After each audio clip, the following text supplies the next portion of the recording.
بسم الله الرحمن الرحيم إنهم إن يظهروا عليكم يرجموكم أو يعيدوكم في ملتهم ولن تفلحوا إذن أبدا وكذلك أعثرنا عليهم ليعلموا أن وعد الله حق وأن الساعة لا ريب فيها أن وعد الله حق وأن الساعة لا ريب فيها إذ يتنازعون بينهم أمرهم فقالوا بنوا عليهم بنيانا ربهم أعلم بهم قال الذين غلبوا على أمرهم لنتخذن عليهم مسجدا سيقولون ثلاثة رابعهم كلبهم ويقولون خمسة سادسهم كلبهم رجما بالغيب ويقولون سبعة وثامنهم كلبهم. السلام عليكم ورحمة الله وبركاته. إن الحمد لله نحمده ونستعينه ونستغفره ونعوذ بالله من شرور أنفسنا ومن سيئات أعمالنا من يهده الله فلا مضل له ومن يضلل فلا هادي له وأشهد أن لا إله إلا الله وحده لا شريك له وأشهد أن محمدًا عبده ورسوله. اللهم صل على محمد وعلى آل محمد كما صليت على إبراهيم وعلى آل إبراهيم إنك حميد مجيد. اللهم بارك على محمد وعلى آل محمد كما باركت على إبراهيم وعلى آل إبراهيم إنك حميد مجيد. أما بعد فإن خير الكلام كلام الله وخير الهدي هدي محمد صلى الله عليه وسلم وشر الأمور محدثاتها وكل محدثة بدعة وكل بدعة ضلالة. أعوذ بالله من الشيطان الرجيم.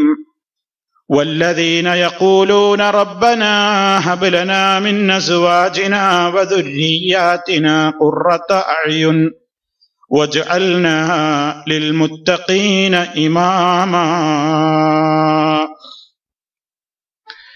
സ്നേഹമുള്ള സത്യവിശ്വാസികളെ, വിശ്വാസിനികളെ, സഹോദരി സഹോദരന്മാരെ, സുഹൃത്തുക്കളെ, മുസ്ലിമിന്റെ ഒരു ദിവസം എന്ന നമ്മുടെ പഠന പരമ്പരയിലൂടെ കഴിഞ്ഞ നമ്മുടെ ക്ലാസ്സിൽ വിശദീകരിക്കപ്പെട്ടത് കലാലയങ്ങളിലേക്ക് പുറപ്പെടുന്ന നമ്മുടെ മുസ്ലിം വിദ്യാർത്ഥികളുടെ സംസ്കാരം എന്തായിരിക്കണം, ഇസ്ലാമികമായി അവരുടെ വ്യക്തിത്വം അവരെങ്ങനെ കാത്തു സൂക്ഷിക്കണം എന്ന വിഷയവുമായി ബന്ധപ്പെട്ടുകൊണ്ടുള്ള കാര്യമായിരുന്നു സംസാരിച്ചത്. ഏറ്റവും കൂടുതൽ വിദ്യാർത്ഥികളിൽ ഇന്ന് പടർന്നു പിടിച്ചുകൊണ്ടിരിക്കുന്നത് ചെറിയ ക്ലാസുകൾ മുതൽ അതിൻ്റെതായ അപകടങ്ങൾ വളരെയേറെ കണ്ടുകൊണ്ടിരിക്കുന്ന മേഖലയാണ് ലഹരിയുമായി ബന്ധപ്പെട്ടുകൊണ്ടുള്ള ഏറ്റവും വലിയ പ്രതിസന്ധിയാണിന്ന് ദൃശ്യമായി കൊണ്ടിരിക്കുന്നത് എന്നതിലേക്ക് വെളിച്ചം വീശുന്ന ആനുകാലികമായ ധാരാളം വാർത്തകൾ കൂടി നിങ്ങളുടെ ശ്രദ്ധയിൽ പെടുത്തുകയുണ്ടായി. നാം മനസ്സിലാക്കേണ്ടത് നമ്മുടെ കുട്ടികളെ വളരെയേറെ തന്ത്രപരമായാണ് മദ്യമാഫിയകളും മയക്കുമരുന്ന് മാഫിയകളും നശിപ്പിച്ചുകൊണ്ടിരിക്കുന്നത് എന്നതിലേക്കുള്ള ഏതാനും ചില വാർത്തകൾ നിങ്ങൾ മനസ്സിലാക്കുകയുണ്ടായി. അതോടൊപ്പം നമ്മൾ ചേർത്ത് മനസ്സിലാക്കേണ്ടുന്ന ചില കാര്യങ്ങൾ കൂടിയുണ്ട്. 3 സ്കൂൾ വിദ്യാർത്ഥികളുടെ ഒരു കഥ പത്രങ്ങൾ റിപ്പോർട്ട് ചെയ്തിട്ടുണ്ട്. ആ 3 കുട്ടികൾക്കും രോഗബാധ പരിശോധിച്ചു നോക്കുമ്പോൾ ക്യാൻസറിലേക്കാണ് ചെന്നെത്തിയത്. ഈ കുട്ടികൾക്ക് ഈ രോഗം സമ്മാനിച്ചത് സ്കൂൾ പരിസരത്ത് സുലഭമായി ലഭിച്ചിരുന്ന പാൻ മസാലയാണെന്നാണ് അന്വേഷണത്തിൽ കണ്ടെത്തിയത്. 3 പേരും വഴിപിഴക്കാനുണ്ടായ സാഹചര്യം വീടുകളിലെ മോശം കുടുംബ സാഹചര്യത്തിൽ നിന്നാണെന്ന് ബന്ധപ്പെട്ടവരുടെ അന്വേഷണത്തിൽ നിന്ന് വ്യക്തമായി എന്നാണ് പത്രങ്ങൾ റിപ്പോർട്ട് ചെയ്തത്. ഇവരുടെ പിതാക്കന്മാര് മദ്യപന്മാരാണ്. വീട്ടിൽ അടിയും വഴക്കും പതിവാണ്. കുട്ടികൾ എങ്ങനെ പെരുമാറുന്നു, ജീവിക്കുന്നു എന്നൊക്കെ ശ്രദ്ധിക്കാൻ വീട്ടുകാർ മെനക്കെട്ടിരുന്നില്ല എന്നതാണ് ആ കുട്ടികളുടെ വീടിന്റെ അന്തരീക്ഷത്തെ സംബന്ധിച്ച് പഠനം നടത്തിയപ്പോൾ അവർക്ക് മനസ്സിലായതെന്ന് പത്രം റിപ്പോർട്ട് ചെയ്യുന്നുണ്ട്. അതുപോലെ തന്നെ 9ാം ക്ലാസ്സിൽ പഠിക്കുന്ന ഒരു കുട്ടി, തമ്മിൽ തല്ലുന്ന മാതാപിതാക്കളോടൊപ്പമാണ് അവൻ വളർന്നത്. വീട്ടിൽ എപ്പോഴും വഴക്കാണ്. വീട്ടിലെ നിരന്തര സംഘർഷം കുട്ടിയുടെ മനസ്സിൽ ഉത്കണ്ഠാരോഗം വളർത്തി. പിന്നെ അതിൽ നിന്ന് രക്ഷപ്പെടാനായി കുട്ടിയുടെ ശ്രമം. പാൻ പരാഗിലായിരുന്നു തുടക്കം. പിന്നീട് മദ്യത്തിലേക്ക് തിരിഞ്ഞു. ആരോടും മിണ്ടാതെ സ്വന്തം ലോകത്തേക്ക് ഒതുങ്ങിക്കൂടാൻ അവൻ ശ്രമിച്ചു. ഈ ഘട്ടത്തിലാണ് രക്ഷിതാക്കൾ കൗൺസിലിങ്ങിന് ഈ കുട്ടിയെ എത്തിക്കുന്നത്. കുട്ടിയുടെ മാതാപിതാക്കൾക്കും കൗൺസിലിംഗ് ആവശ്യമാണെന്ന് വളരെ കൃത്യമായി തന്നെ ബോധ്യപ്പെടുന്ന അവസ്ഥയാണ് പിന്നീട് അതിനെ സംബന്ധിച്ചുള്ള അന്വേഷണവും കൊണ്ടുചെന്നെത്തിച്ചത്. മോശം കുടുംബ സാഹചര്യങ്ങൾ, അതുപോലെ തന്നെ ദാരിദ്ര്യം, ആർഭാട ജീവിതം, സൗഹൃദങ്ങൾ തുടങ്ങിയ പല വഴികളിലൂടെയാണ് മിക്ക വിദ്യാർത്ഥികളും ലഹരിക്കടിമപ്പെടുന്നതെന്ന് വിദഗ്ധർ വ്യക്തമാക്കുന്നു. ലഹരിയെക്കുറിച്ച് വന്ന ഒരു പഠനത്തിൽ നിന്നാണ് ഞാൻ നിങ്ങളുടെ ശ്രദ്ധ ക്ഷണിക്കുന്നത്. ഒരു പഠനത്തിലേക്കാണ് നിങ്ങളുടെ മനസ്സിനെ കൊണ്ടുപോകുന്നത്. കുട്ടികളെ മദ്യത്തിലേക്കും മയക്കുമരുന്നിലേക്കും നയിക്കുന്ന പ്രധാന വില്ലൻ കുടുംബ പശ്ചാത്തലമാണ്. കുടുംബത്തിൽ നിന്ന് സമാധാനവും സന്തോഷവും സ്നേഹവും കിട്ടാതാകുമ്പോൾ കുരുന്നു മനസ്സുകൾ ആശ്വാസം കണ്ടെത്തുന്നത് ലഹരിയുടെ ലോകത്താണ്. ആദ്യം സൗജന്യമായിട്ടാണ് കഞ്ചാവ് വരിക്ക് നൽകുന്നത്. കുട്ടികളെ ഇതിന് അടിമകളാക്കുന്ന സ്വഭാവമാണ് പറഞ്ഞു വരുന്നത്. പ്രൈമറി തലങ്ങളിൽ തൊട്ട് ഹൈസ്കൂൾ തലങ്ങളിലും പിന്നീടുള്ള എല്ലായിടങ്ങളിലും കാണുന്നത് ലഹരിയിലേക്ക് ഈ മദ്യമാഫിയ, മയക്കുമരുന്ന് മാഫിയ നമ്മുടെ കലാലയങ്ങൾ കേന്ദ്രീകരിച്ചുകൊണ്ട് നാം അറിയാതെ നമ്മുടെ മക്കളിലേക്ക് ഇട്ടുകൊടുക്കുന്ന വഴി ആദ്യം സൗജന്യമായിട്ട് പുകക്കാൻ നൽകുകയാണ്. പിന്നീട് കുറഞ്ഞ കാശ് വാങ്ങും. വിതരണക്കാർ കുറച്ചു നാളത്തേക്ക് പിന്നെ വിട്ടുനിൽക്കും. അപ്പോൾ ഈ കുട്ടികൾ വിതരണക്കാരെ അന്വേഷിച്ചെത്താൻ തുടങ്ങും. കാരണം അവന് തലക്ക് പിടിച്ചു തുടങ്ങി. ആദ്യം വെറുതെ വലിക്കാൻ കൊടുക്കുകയാണ്. പിന്നീട് കുറേശ്ശെ ചെറിയ പൈസ തന്നാ മതി എന്ന് പറയും. പിന്നെ കൊടുക്കൂല കുട്ടികൾക്ക്. കൊടുക്കാതാകുമ്പോ കുട്ടികൾ ഇയാൾ അന്വേഷിച്ച് അങ്ങോട്ടെത്തും. അപ്പോൾ പിന്നെ ചോദിക്കുന്ന പണത്തിന് വാങ്ങി വലിക്കും. ഇതാണ് കുട്ടികളെ കെണിയിലാക്കാനുള്ള വിദ്യ. പണം കിട്ടാതാകുമ്പോഴോ പണം നൽകാത്തതിന്റെ പേരിൽ വീട്ടിൽ കലാപം സൃഷ്ടിക്കുന്ന കുട്ടികളാൽ പൊറുതിമുട്ടിയ മാതാപിതാക്കളുണ്ട്. മാതാവിന്റെ തല ചുമരിൽ ഇടിച്ച് ചോര വീഴ്ത്തിയ മകനുണ്ട്. മനസ്സിലാക്കണം നമ്മൾ. എന്താ? കാശ് കൊടുക്കുന്നില്ല ഉമ്മ. എന്തിനാ കാശ്? പല കാരണം പറഞ്ഞിട്ട് കാശ് വാങ്ങണം ഉമ്മയുടെ കയ്യിൽ നിന്ന്. എന്തിനാ ഇത്? അവൻ വലിച്ചു പഠിച്ചിട്ടുണ്ട് കഞ്ചാവ്. ആ കഞ്ചാവ് സൗജന്യമായി ആദ്യം കിട്ടിയതാണ്. നമ്മുടെ സ്കൂളുകളിൽ നമ്മുടെ കുട്ടികളെ മാഫിയകൾ തളർത്തുന്ന വളരെ മോശമായ സാഹചര്യത്തിലേക്ക് തള്ളിവിടുന്ന അവസ്ഥയാണ് ഈ പറയുന്നത്. ഫ്രീ ആയിട്ട് കിട്ടുമ്പോൾ വലിക്കുകയാണ്. വലിച്ചു പിന്നെ ചെറിയ പൈസക്ക് കൊടുക്കുകയാണ്. പിന്നെ കൊടുക്കാതാകുമ്പോ വീട്ടിൽ നിന്ന് വലിയ രൂപത്തിലുള്ള സംഖ്യ അവൻ ആവശ്യപ്പെടുന്നു. മാതാവ് കൊടുക്കാതായപ്പോൾ തല ചുവരിലിടിച്ച് ഉമ്മയുടെ തലയിൽ നിന്ന് ചോര വീഴ്ത്തിയ മകനുണ്ട്. സഹോദരിയുടെ മാനം വിറ്റവര് പോലും ഈ കൂട്ടത്തിലുണ്ട്. പെങ്ങളെ കൊടുത്തു കാശ് കിട്ടാൻ വേണ്ടി. നമ്മൾ മനസ്സിലാക്കണം, ഇതങ്ങ് പാശ്ചാത്യൻ ലോകത്തെ വാർത്തകളൊന്നുമല്ല. നമ്മുടെ അയൽപക്കത്ത്, നമ്മുടെയൊക്കെ നാടുകളിൽ, നമ്മുടെയൊക്കെ മൂക്കിന്റെ മുമ്പിൽ നമ്മളൊക്കെ മനസ്സിലാക്കും. എന്റെ മകൻ വളരെ ഉഷാറാണെന്ന് ഞാൻ കരുതും, എന്റെ മകൾ വളരെ ഉഷാറാണ് ഞാൻ കരുതും. പോരാ, അന്വേഷിക്കണം, അറിയണം. അതിരിവിട്ട രൂപത്തിലുള്ള ആ വലിയ സമാധാനമൊന്നും ആർക്കും വേണ്ട.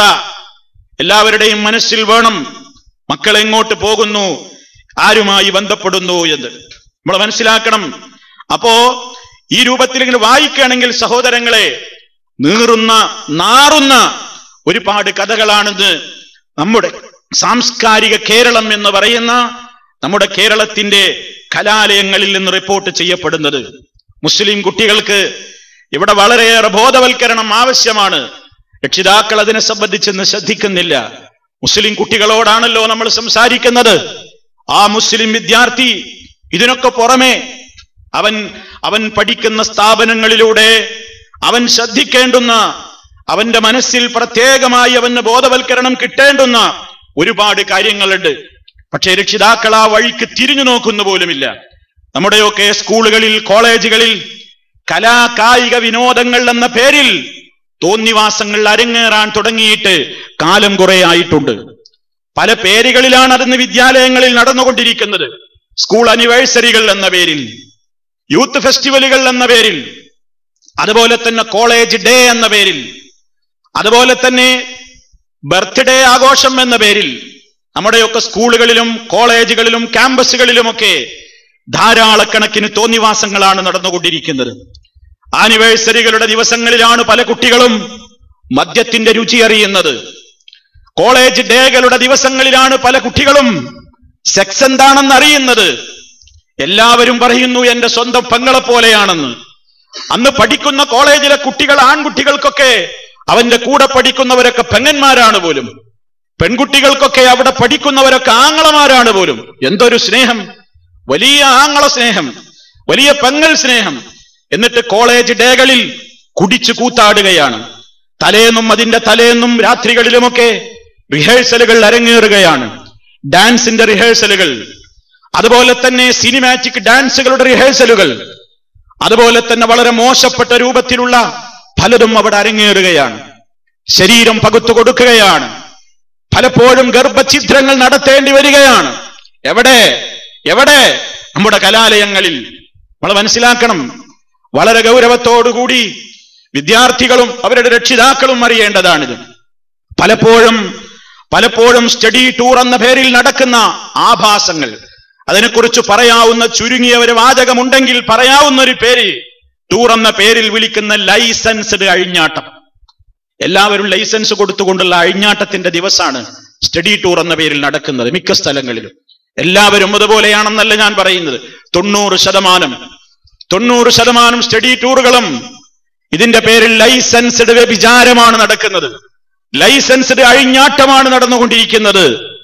എന്നിട്ട് നാം നിർബാധം പണമയച്ചു കൊടുക്കും. എനിക്ക് ടൂർ പോകണമെന്ന് മകൾ ആവശ്യപ്പെടുമ്പോ എങ്ങോട്ടാ പോകുന്നതെന്ന് ആലോചിക്കാൻ പോലും ഒരു ഉമ്മാക്കും ഉപ്പാക്കും സമയമില്ല.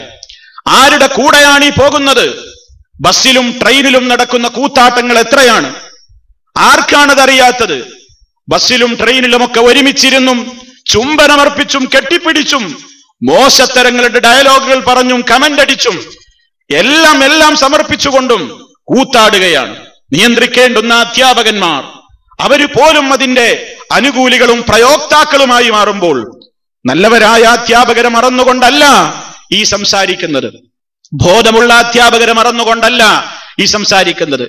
പക്ഷേ ചങ്ങലക്കിടേണ്ടുന്ന ചങ്ങലക്ക് പോലും ഭ്രാന്ത് പിടിക്കുന്ന ഒരു ദുരന്തത്തിലാണ് നമ്മൾ ഇന്ന് എത്തി നിൽക്കുന്നത്. നിയന്ത്രിക്കേണ്ടുന്ന അധ്യാപകര് പോലും വിദ്യാർത്ഥികളെ ചൂഷണം ചെയ്യുന്ന ഒരു കാലഘട്ടം. അതിലൊന്നും മതഭേദമൊന്നുമില്ല. ഏത് മതക്കാരും അങ്ങനെ തന്നെയാണ്. അത് ഹിന്ദു എന്നോ ക്രിസ്ത്യനെന്നോ മുസ്ലിമോ എന്നൊക്കെ പേര് പലർക്കും പലതുമുണ്ടായിരിക്കാം. ഒരുപക്ഷെ മത നേതാക്കളായിരിക്കാം, അവരൊക്കെ മതത്തിന്റെ തലപ്പത്തുള്ള ആളുകളായിരിക്കാം. അതുകൊണ്ടൊന്നും കാര്യമായില്ല. വളരെ കൃത്യമായി അള്ളാഹുവിനെ ഓർത്തുകൊണ്ട് ഈ രംഗത്ത് വളരെയേറെ ശ്രദ്ധിക്കേണ്ടുന്ന ഒരു കാലഘട്ടത്തിലാണ് പ്രിയമുള്ളവരെ നമ്മൾ ഇന്ന് ജീവിച്ചു കൊണ്ടിരിക്കുന്നത്. അതുകൊണ്ട് മനസ്സിലാക്കുക, സ്റ്റഡി ടൂർ എന്ന പേരിൽ, എക്സ്കർഷൻ എന്ന പേരിൽ, ടൂർ എന്ന പേരിൽ പറഞ്ഞയക്കുമ്പോ ശ്രദ്ധിക്കുക, ആരാണ് പോകുന്നത്, ആരുടെ കൂടെയാണ് പോകുന്നത്, എങ്ങോട്ടാണ് പോകുന്നത്, എവിടെയാണ് താമസിക്കുന്നത്, ആ ബോധം വേണം. ആ ബോധമൊന്നുമില്ലാതെ അയച്ചു കൊടുക്കുകയാണ് കാശിഷ്ടം പോലെ. എന്നിട്ട് പോവാണ് ബാംഗ്ലൂർ, മൈസൂർ, ഊട്ടി, കൊടൈക്കനാൽ, മൂന്നാർ, പല സ്ഥലങ്ങളിലേക്ക്. ആരാ? പ്രായപൂർത്തിയായ ആണും പെണ്ണും, ഒരേ ബസ്സിൽ, ഒരേ ട്രെയിനിൽ, അധ്യാപികമാരും അധ്യാപകന്മാരും. എന്നിട്ടോ എന്താ സംഭവിക്കുന്നത് എന്നൊന്നും പറയേണ്ടതില്ല. മുസ്ലിം വിദ്യാർത്ഥികളെ, നമുക്ക് നാണമുണ്ട്, നമുക്ക് മാനമുണ്ട്, നമുക്ക് ലജ്ജയുണ്ട്, നമുക്ക് ഈമാനുണ്ട്, നമുക്ക് തഖ്വയുണ്ട്, നമുക്ക് പരലോകമുണ്ട്, നമുക്ക് ഖബർ ജീവിതമുണ്ട്, നമുക്ക് മരണത്തിന്റെ ഘട്ടം മുതൽക്കേ തീരാത്ത രൂപത്തിലുള്ള രക്ഷയാണെങ്കിൽ രക്ഷയുണ്ട്, ശിക്ഷയാണെങ്കിൽ ശിക്ഷയുണ്ട്. ഇതെന്ന് തിരിച്ചറിയുന്നോ അന്ന് ഈ സമുദായം നന്നാകും. അപ്പൊ വീടുകളിൽ നമ്മൾ ശ്രദ്ധിക്കണം, നമ്മൾ ആലോചിക്കണം. അതുപോലെ തന്നെ കുട്ടികളെ, പലപ്പോഴും തോന്നിവാസങ്ങളിലേക്ക് പല കുട്ടികളും ആനിവേഴ്സറിയുടെ രാത്രികളിൽ, കോളേജ് ഡേകളുടെ രാത്രികളിൽ ആവർത്തിച്ചു പറയേണ്ടി വരികയാണ്. യൂത്ത് ഫെസ്റ്റിവലുകളുടെ രാത്രികളിൽ, വിവാഹത്തിന്റെ തലേന്ന് എന്തിനും ലൈസൻസ് കൊടുക്കുന്ന കുടുംബങ്ങളിലെ എല്ലാവരും ഒന്നിച്ചൊരു വീട്ടിൽ വരും. വിവാഹത്തിന്റെ തലേന്ന് അവിടെ പ്രായപൂർത്തിയായ ആണും പെണ്ണുമുണ്ട്. ഒക്കെ കുടുംബങ്ങളാണ് പേരിൽ. അന്യാണല്ലേ, അന്യ പെണ്ണല്ലേ, പലതിന്റെയും രുചി നോക്കുന്ന ദിവസം, മദ്യപിക്കുന്ന ദിവസം, മോശത്തരങ്ങളുടെ ദിവസം. ആലോചിക്കാതെ, ശ്രദ്ധിക്കാതെ, ഇതൊന്നും ഞാനൊന്നും അറിഞ്ഞില്ലേ എന്ന നിലക്ക് കണ്ണടച്ച് ഇരുട്ടാക്കുകയാണ് പലരും എല്ലാം അറിഞ്ഞുകൊണ്ട് കൂട്ടുനിൽക്കുകയാണ്. ആരെങ്കിലും അതിനെ വിമർശിച്ചാൽ വിമർശിച്ചവന്റെ മേക്കിട്ട് കയറുകയാണ്. നിങ്ങളുടെ കുട്ടിയെ ശ്രദ്ധിക്കണം, നിങ്ങളുടെ മകളെ ശ്രദ്ധിക്കണം, മകനെ ശ്രദ്ധിക്കണം എന്ന് പറയുമ്പോ ആരെങ്കിലും പറയുന്നത് കേട്ട് 100% വിശ്വസിച്ച് എടുത്തു ചാടേണ്ടവനല്ല രക്ഷിതാവ്. എന്നാലോ പറയുന്നതിനെ 100% തള്ളിക്കളയാനും പാടില്ല. പല രക്ഷിതാക്കൾക്കും സംഭവിക്കുന്ന ഒരു പ്രശ്നം അത്. ഞാൻ നേരത്തെ പറഞ്ഞില്ലേ, എന്നെ സംബന്ധിച്ചിടത്തോളം എന്റെ കണ്ണിൽ എന്റെ മക്കൾ 100% ഓക്കെയാണ്. ആരെങ്കിലും അവരെ കുറ്റപ്പെടുത്തി സംസാരിച്ചാൽ എനിക്കവരോട് ദേഷ്യമാണ്, എനിക്കവരോട് ദേഷ്യം തോന്നുകയാണ്. എന്താ കാരണം? അതൊന്നും ശരിയാവില്ല. പക്ഷേ നമ്മൾ അറിയണം, അയാൾ ആ പറഞ്ഞതിൽ കാര്യമുണ്ടോ, ആലോചിക്കാൻ കഴിയണം. 100% അത് വിശ്വസിച്ച് വീട്ടിൽ ചെന്ന് ബഹളം ഉണ്ടാക്കണം എന്നല്ല പറയുന്നത്, പഠിക്കണം. അങ്ങനെ കേട്ടെങ്കിൽ അയാളോടൊന്നും കയർത്ത് പറയേണ്ട, അത് കേട്ട് മനസ്സിൽ കൊണ്ടു നടക്കണം. ആ പറഞ്ഞതിൽ വല്ല കാമ്പുമുണ്ടോ അന്വേഷിക്കണം. എന്നിട്ട് സ്നേഹത്തോടുകൂടെ മക്കളോട്, നിന്നെപ്പറ്റി ഇന്നയാളിങ്ങനെ പറഞ്ഞിരിക്കുന്നു എന്നൊന്നും പോയി പറയരുത്. അപ്പൊ ഈ കുട്ടിക്ക് പിന്നെ ആ ആളെ കാണുമ്പോൾ ജീവിതകാലം മുഴുവനും ദേഷ്യവും. അതും പാടില്ലാത്തതാണ്.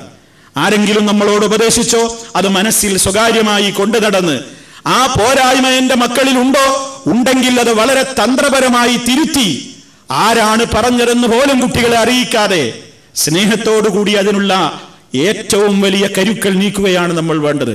പക്ഷെ ഇന്ന് അങ്ങനെയല്ല. ഇന്ന് ആരെങ്കിലും നമ്മളോട് കുറ്റം പറഞ്ഞാൽ ഭയങ്കരമായി അയാളോട് ദേഷ്യമായി. ഒരു വേള അയാളെ മക്കളൊക്കെ ഇപ്പൊ ശരിയാക്കിയിട്ടുണ്ടോ അത് നോക്കേണ്ട കാര്യം നമുക്കില്ല. അയാളുടെ മക്കൾ എന്തോ ആവട്ടെ, സ്നേഹത്തോടെ നമുക്കും അത് പറയാം. പക്ഷെ അത് ഇങ്ങോട്ട് പറഞ്ഞതിന് പകരം വീട്ടലാവരുത്. ചില ആൾക്കാരുണ്ട്, ഇങ്ങോട്ട് പറഞ്ഞാൽ അങ്ങോട്ട് 10 പറയും. അത് ഇഖ്ലാസ് അല്ല. മോശം അവിടെയുണ്ടോ അതും സ്നേഹത്തോടെ പറഞ്ഞു കൊടുക്കണം. അതേ അവസരത്തിൽ അയാൾ പറയുന്നതിൽ സത്യമുണ്ടോ എന്ന് അന്വേഷിക്കണം, ഉൾക്കൊള്ളണം. എന്നിട്ട് വേണ്ട രൂപത്തിലുള്ള തിരുത്തലുകൾ ആവശ്യമാണ്. ഇന്ന് മക്കളെ കുറിച്ച് അങ്ങനെ പറഞ്ഞാൽ പറഞ്ഞവനോട് ദേഷ്യം എന്നൊരവസ്ഥയാണ് സമൂഹത്തിലുള്ളത്. സ്കൂളുകളിൽ വെച്ചാണ് കൈമാറുന്നത്, മൊബൈലുകളിലൂടെ കൈമാറുകയാണ്. എന്താ കൈമാറുന്നത്? പണ്ട് കാലത്ത് ആളുകൾക്ക് പുസ്തകത്തിൽ നിന്ന് പുസ്തക സഞ്ചിയൊക്കെ തപ്പിയിട്ട് വേണം ഒരു ബുക്ക് കണ്ടെത്താൻ. ഇന്ന് നിങ്ങൾക്ക് ആർക്കും കണ്ടുപിടിക്കാൻ കഴിയാത്ത ലോകം. ചെറിയ ചെറിയ ചിപ്പുകളിൽ, നഖത്തോളം വലിപ്പമുള്ള ചെറിയ ചിപ്പുകളാണ് കൈമാറുന്നത്. നിങ്ങൾക്ക് കണ്ടുപിടിക്കാൻ ഒക്കുമോ? അതാണ് അവർ കൊണ്ടുവന്ന് കമ്പ്യൂട്ടറിലിട്ട് കാണുന്നത്. ആർക്ക് പരിശോധിച്ച് കണ്ടെത്താൻ സാധിക്കും? ഒരു ചെറിയ രൂപത്തിലുള്ള ചെറിയൊരു ഉപകരണം. അതുപോലെ തന്നെ USB-യിലൂടെ, ചിപ്പുകളിലൂടെ ഒക്കെയാണ് കൈമാറിക്കൊണ്ടിരിക്കുന്നത്. എന്താ ഇതിനുള്ള പരിഹാരം അല്ലാഹുവിനെ സംബന്ധിച്ചുള്ള ബോധം മാത്രമേ ഉള്ളൂ. പ്രിയമുള്ളവരെ, നിങ്ങൾക്ക് സാധിക്കുമോ മക്കളുടെ കൂടെ 24 മണിക്കൂറും പിന്നാലെ നടക്കാൻ നമുക്ക് സാധിക്കുമോ? സാധ്യമല്ല.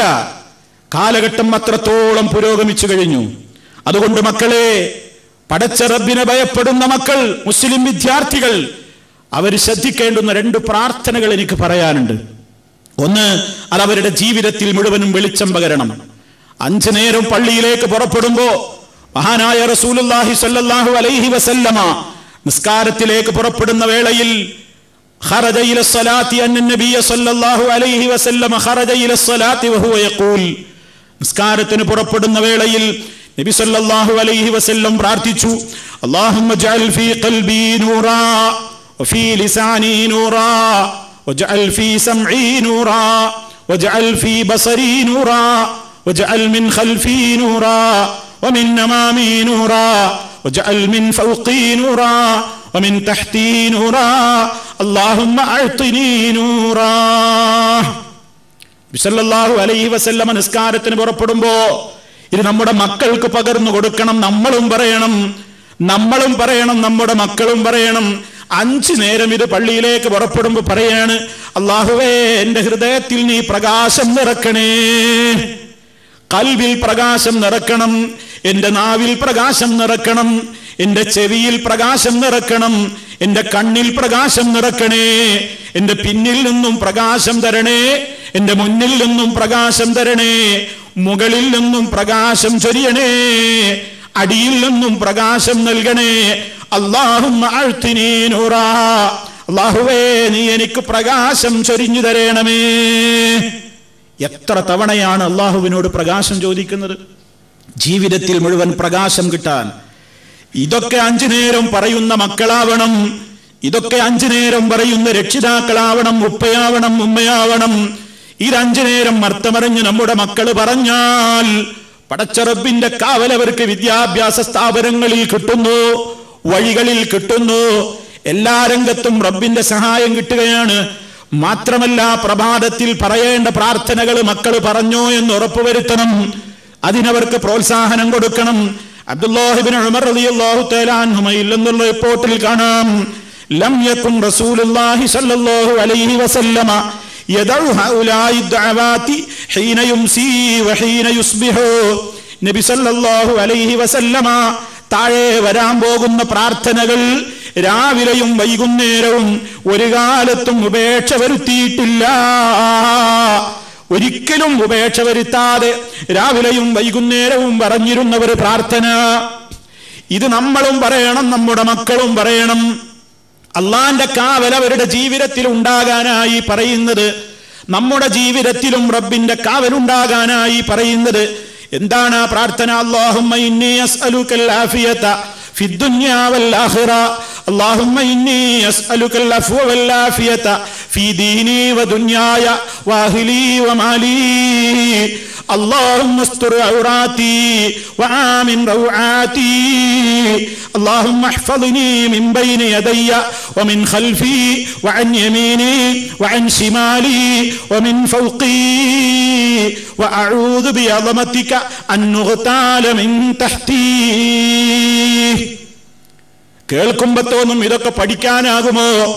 ഞാൻ നേരത്തെ സൂചിപ്പിച്ചില്ലേ, പേജുകൾ കണക്കിന് വലുപ്പമുള്ള എസ്സേകൾ മനഃപ്പാഠമാക്കുന്ന വിദ്യാർത്ഥികളെ, ധാരാളക്കണക്കിന് വരികളുള്ള പോയംസും പോയട്രികളുമൊക്കെ മനഃപ്പാഠമാക്കുന്ന ക്വസ്റ്റ്യനും ആൻസറുകളുമൊക്കെ ബൈഹാർട്ടാക്കി പരീക്ഷയ്ക്ക് തയ്യാറാകുന്ന മക്കളെ, അത് പഠിക്കാത്തതിന്റെ പേരിൽ കുട്ടികളെ ശകാരിക്കുന്ന ഉപ്പമാരെ, ഉമ്മമാരെ, അത് പഠിപ്പിക്കാൻ വേണ്ടി ട്യൂഷൻ ടീച്ചറെ വെച്ചിട്ട് ആ കുട്ടി അത് പഠിച്ചിട്ടില്ലെങ്കിൽ അവനെ വടിയെടുത്തും അല്ലാതെയും അടിച്ചും ശകാരിച്ചുമൊക്കെ അതിന് പ്രേരണ നൽകുന്ന ഉപ്പമാരെ, ഉമ്മമാരെ, ജീവിതത്തിലെ മുഴുവൻ പ്രൊട്ടക്ഷൻ പ്രദാനം ചെയ്യപ്പെടുന്നതെന്ന് പറയപ്പെടുന്ന പ്രഭാത പ്രദോഷങ്ങളിൽ ഒരിക്കലും നമ്മുടെ നേതാവായ ഹബീബ് സല്ലല്ലാഹു അലൈഹി വസല്ലം ഉപേക്ഷ വരുത്തിയിട്ടില്ലാത്ത ഒരു 4 വരി ദുആ ദിക്ർ മക്കളെ പഠിപ്പിക്കാൻ നമുക്ക് മനസ്സില്ല അല്ലേ, തയ്യാറില്ല അല്ലേ?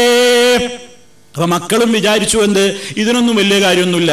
കാരണം ഇത് പഠിക്കാത്തതിന് ഉമ്മ ഇന്നുവരെ ചീത്ത പറഞ്ഞിട്ടില്ലല്ലോ, ഇത് പഠിക്കാത്തതിന് ഇന്നുവരെ ഉപ്പ ചീത്ത പറഞ്ഞിട്ടില്ലല്ലോ. അതേ അവസരത്തിൽ സ്കൂളിൽ ഒരു ക്വസ്റ്റ്യൻ ആൻസറോ എസ്സയോ പോയമോ ഒക്കെ പഠിച്ചിട്ടില്ലെങ്കിൽ പലരും ചോദിക്കുന്നുണ്ട്, ഉപ്പ ചോദിക്കുന്നുണ്ട്, ഉമ്മ ചോദിക്കുന്നുണ്ട്, പ്രശ്നമുണ്ട് വീട്ടില്. അപ്പൊ കുട്ടിയും മനസ്സിലാക്കി, ഇളം മനസ്സിലെ എന്ത്, ദുന്യാവിലെ ഇൽമ കൊണ്ടേ കാര്യമുള്ളൂ, ദീനിലൊന്നും അത്ര വലിയ വിലയില്ല. അതാണ്. അപ്പൊ ആളുകളൊക്കെ മനസ്സിലാക്കി. അപ്പോ വീടുകളിൽ നിന്ന് ഇതിന് പ്രോത്സാഹനം കിട്ടുന്നുണ്ടോ? അതിന് ബാപ്പാക്ക് ചൊല്ലാനറിയോ? ഉമ്മാക്ക് ചൊല്ലാനറിയോ? എന്താണ് ചോദിക്കേണ്ടത്? അല്ലാഹുമ്മ ഇന്നി അസ്അലുകൽ ആഫിയത ഫിദ് ദുനിയാ വൽ ആഖിറ. അല്ലാഹുവേ, ഇഹത്തിലും പരത്തിലും ഞാൻ നിന്നോട് സുഖം ചോദിക്കുന്നു. അല്ലാഹുമ്മ ഇന്നി അസ്അലുകൽ അഫ്വാ. അല്ലാഹുവേ, നിന്നോട് ഞാൻ മാപ്പ് ചോദിക്കുന്നു. വൽ ആഫിയത, സുഖം ചോദിക്കുന്നു. ഫീ ദീനി, എൻ്റെ ദീനിൽ, എൻ്റെ ദീന് നഷ്ടപ്പെടരുത് അല്ലാഹ്. രാവിലെ പറയേണ്ടത്, വൈകുന്നേരവും പറയേണ്ടത്, അല്ലാഹ് എൻ്റെ ദീന് നഷ്ടപ്പെടരുതേ.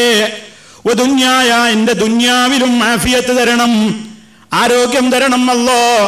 വഅഹ്ലി, എൻ്റെ കുടുംബത്തിലും ആഫിയത്ത് തരണം. വമാലി, എൻ്റെ സമ്പത്തിലും ആഫിയത്ത് തരണം. സമ്പത്ത് നശിക്കരുതേ, സമ്പത്തിന് പ്രശ്നങ്ങൾ ഉണ്ടാകരുതേ, എൻ്റെ മക്കൾ നശിക്കരുതേ, എൻ്റെ ഭാര്യ നശിക്കരുതേ, എൻ്റെ കുടുംബങ്ങൾക്ക് പ്രശ്നം ഉണ്ടാവരുതേ, എൻ്റെ ദീന് തകരരുതേ, എൻ്റെ ദുനിയാവിൽ പുരോഗതി തരണേ. അല്ലാഹുമ്മ സ്തുർ ഔറാത്തി. അല്ലാഹുവേ, എൻ്റെ ഔറത്തുകൾ മറച്ചു വെക്കണേ. എൻ്റെ ഔറത്തുകൾ, എൻ്റെ പോരായ്മകളെ മറച്ചു വെക്കണേ അല്ലാഹ്. ആളുകൾ അറിയരുതെന്ന് ഞാൻ ഇഷ്ടപ്പെടുന്ന എൻ്റെ പോരായ്മ വെളിച്ചത്ത് വരരുത് റബ്ബേ. സംഭവിച്ചു പോയതൊക്കെ നീ എന്നോട് പുറത്തു തരണം. അത് മൂടിവെക്കണം, ഇഹത്തിലും പരത്തിലും മൂടിവെക്കണം, ആലോകരറിയാതെ അത് മൂടിവെച്ച് തരണേ അല്ലാഹ്. എന്റെ ഔറത്തിൽ നിന്ന് അള്ളാഹ് ഇഷ്ടപ്പെടാത്തൊരൊന്നും തന്നെ ഔറത്ത് വെളിവാക്കുന്ന ഒരവസ്ഥ എനിക്കുണ്ടാകരുത്. ഇത് മനസ്സറിഞ്ഞുകൊണ്ട് പ്രാർത്ഥിക്കുന്ന ഒരു പെൺകുട്ടിക്ക് അവൾക്ക് അവളുടെ ഔറത്ത് വെളിവാക്കി പിന്നെ പുറത്തിറങ്ങാൻ കഴിയുമോ? റബ്ബിനോട് ചോദിക്കുന്നതെന്താ? എന്റെ ഔറത്ത് മറച്ചു വെക്കണേ അല്ലോ. അത് പ്രാർത്ഥിച്ച, മനസ്സറിഞ്ഞ് പ്രാർത്ഥിച്ച ഒരു പെൺകുട്ടിക്ക് തന്റെ ഔറത്ത് അന്യവരാളെ കാണിക്കാൻ പിന്നെ വിടാൻ ഒരിക്കലും മനസ്സ് വരുമോ? അതുകൊണ്ടാ പറയുന്നത് ഈ പ്രാർത്ഥനയുടെ പ്രാധാന്യം. എന്റെ ഔറത്ത് വെളിവാക്കരുത് റബ്ബേ, എന്റെ ഔറത്ത് നീ മറച്ചു വെക്കണം, എന്റെ പോരായ്മകൾ മറച്ചു വെക്കണം. എനിക്ക് എന്തൊക്കെ കാര്യങ്ങളിൽ പേടി തോന്നുന്നുണ്ടോ അതിലൊക്കെ നീ എനിക്ക് നിർഭയത്വം തരണം.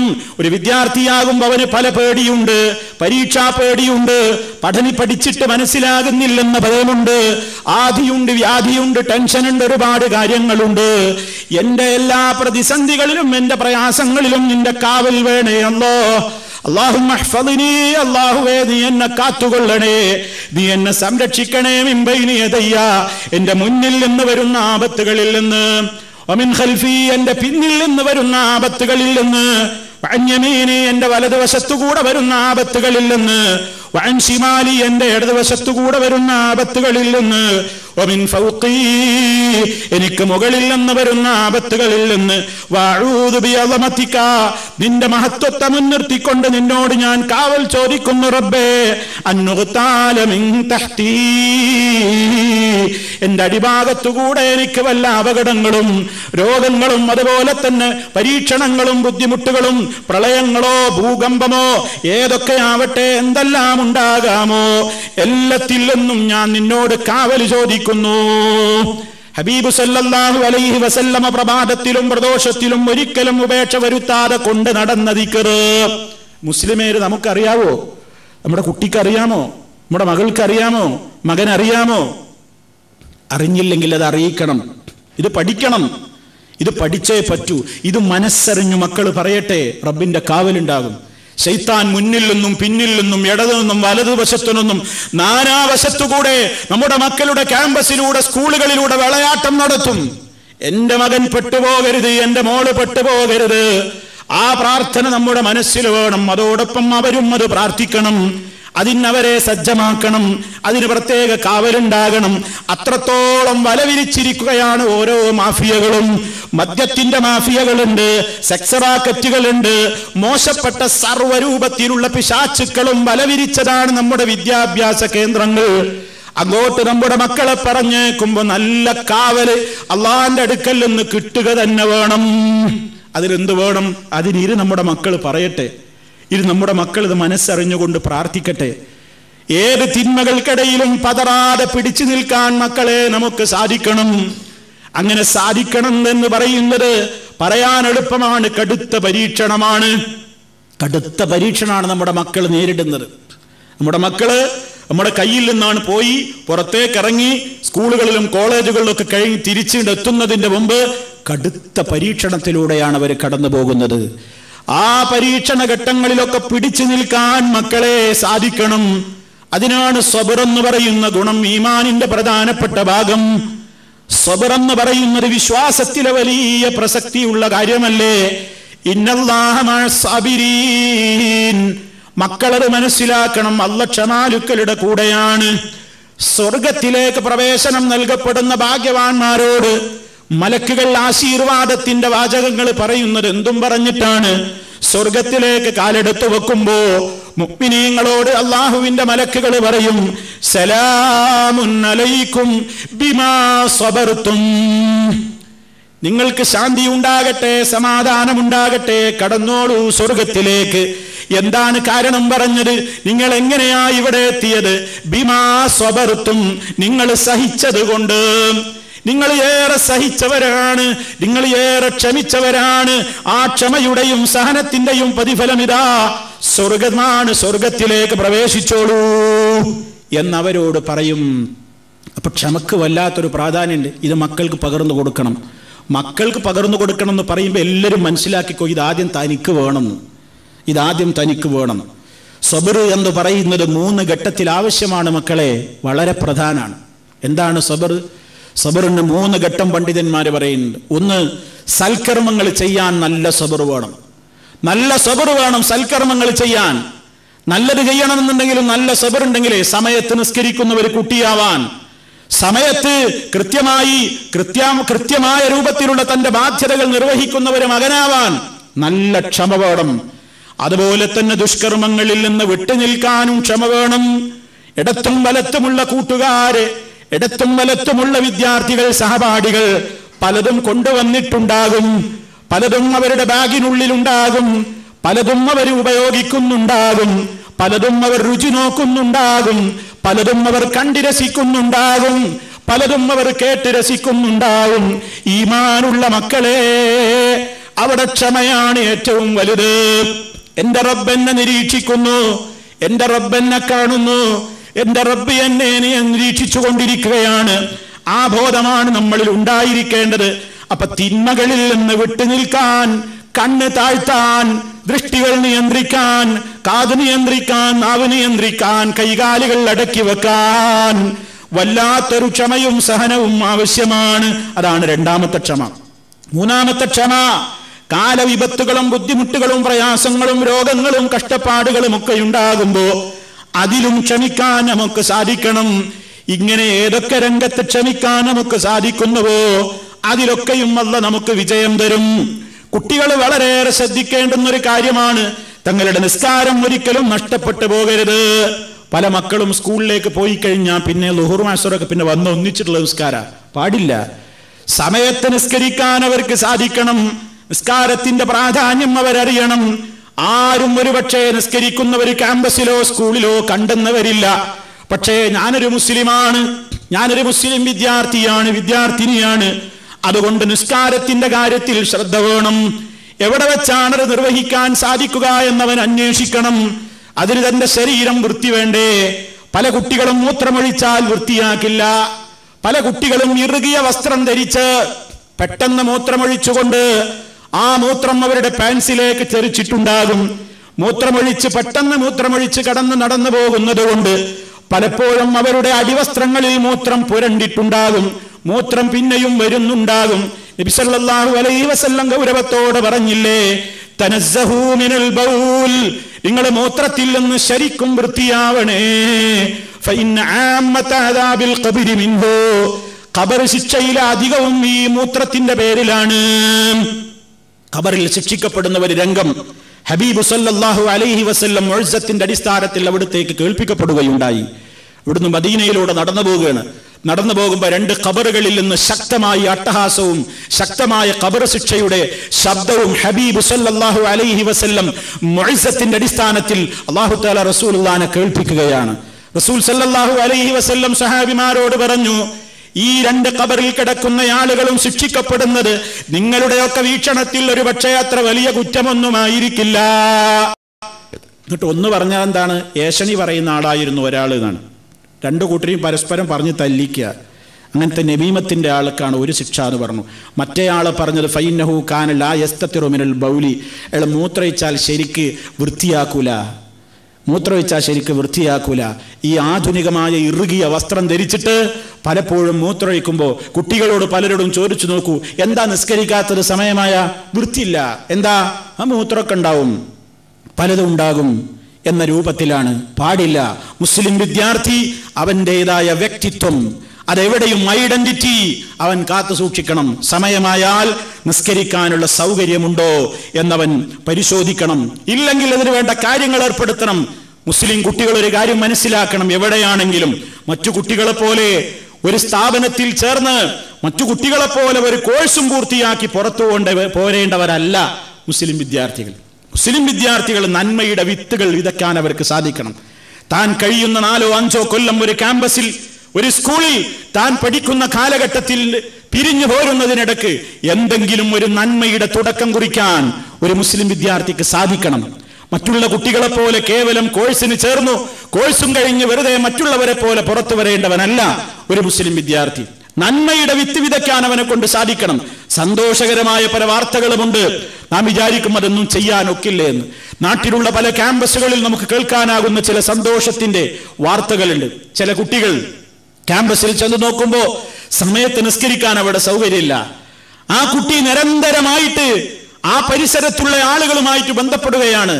അവിടെയുള്ള ആളുകളുമായി ബന്ധപ്പെട്ട് ആ നാട്ടിലുള്ള പല ആളുകളുമായും ഈ കുട്ടി നിരന്തരം ബന്ധപ്പെട്ടിട്ട് അവിടെയുള്ള പല ആളുകളോടും പോയി പറഞ്ഞു നോക്കി, ഞാനൊരു മുസ്ലിം വിദ്യാർത്ഥിയാണ്, എനിക്ക് നിസ്കരിക്കണം സമയമായാൽ, ഞങ്ങളുടെ ക്യാമ്പസിൽ ഇതിന് സൗകര്യമില്ല, എന്തെങ്കിലും ഒരു പരിഹാരം നിങ്ങൾക്ക് ചെയ്യാനാകുമോ?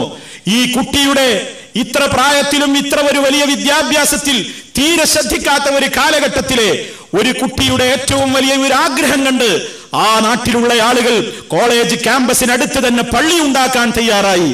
ആ കുട്ടി ആ ക്യാമ്പസിൽ ചേർന്നതിന്റെ കാരണത്താൽ ആ പള്ളി ആ ക്യാമ്പസിന്റെ പരിസരത്ത്, കോളേജിന്റെ ക്യാമ്പസിന്റെ പരിസരത്ത് ഇന്നും പള്ളി തലയുയർത്തി നിൽക്കുകയാണ്. നമ്മൾ മനസ്സിലാക്കണം, നമ്മൾ വിചാരിച്ചാൽ നടക്കും.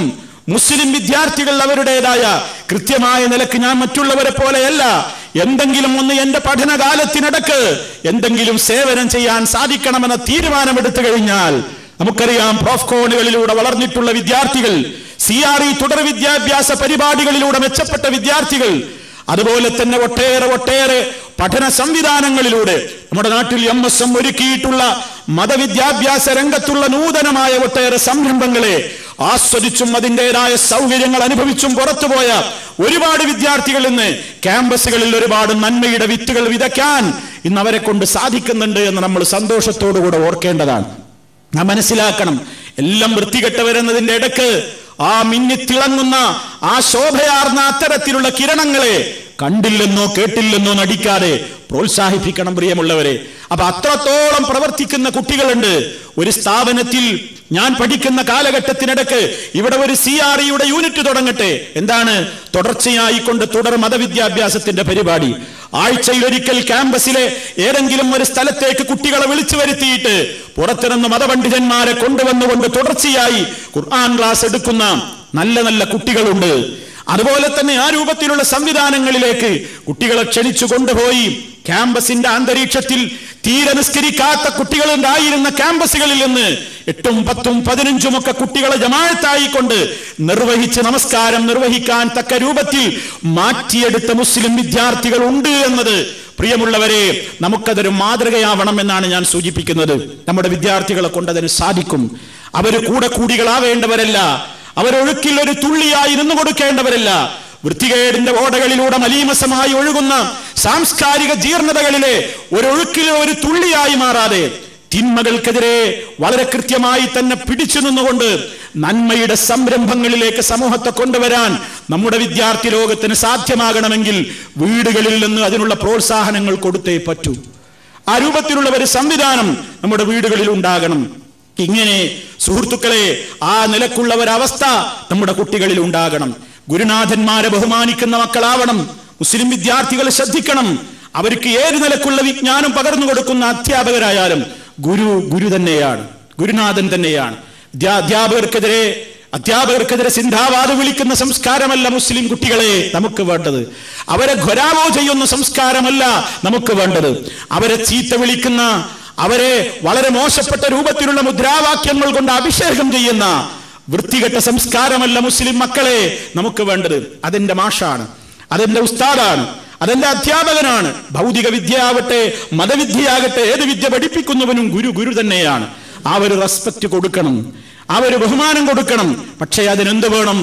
അത്തരത്തിൽ അധ്യാപകരിൽ നിന്നും വിദ്യാർത്ഥികളോടുള്ള ഇടപെടലുകളും വേണം. പലപ്പോഴും മോശപ്പെട്ട രൂപത്തിലുള്ള ഇടപെടലുകളാണ് മാതൃകയായി മാറേണ്ടുന്ന പല അധ്യാപകരിൽ നിന്നും പലപ്പോഴും കാണുന്നത്. നന്മയെ വളർത്തുന്നതിന് പകരം തിന്മയിലേക്ക് പ്രോത്സാഹനം നൽകുന്ന അധ്യാപകന്മാരും ഉണ്ട്.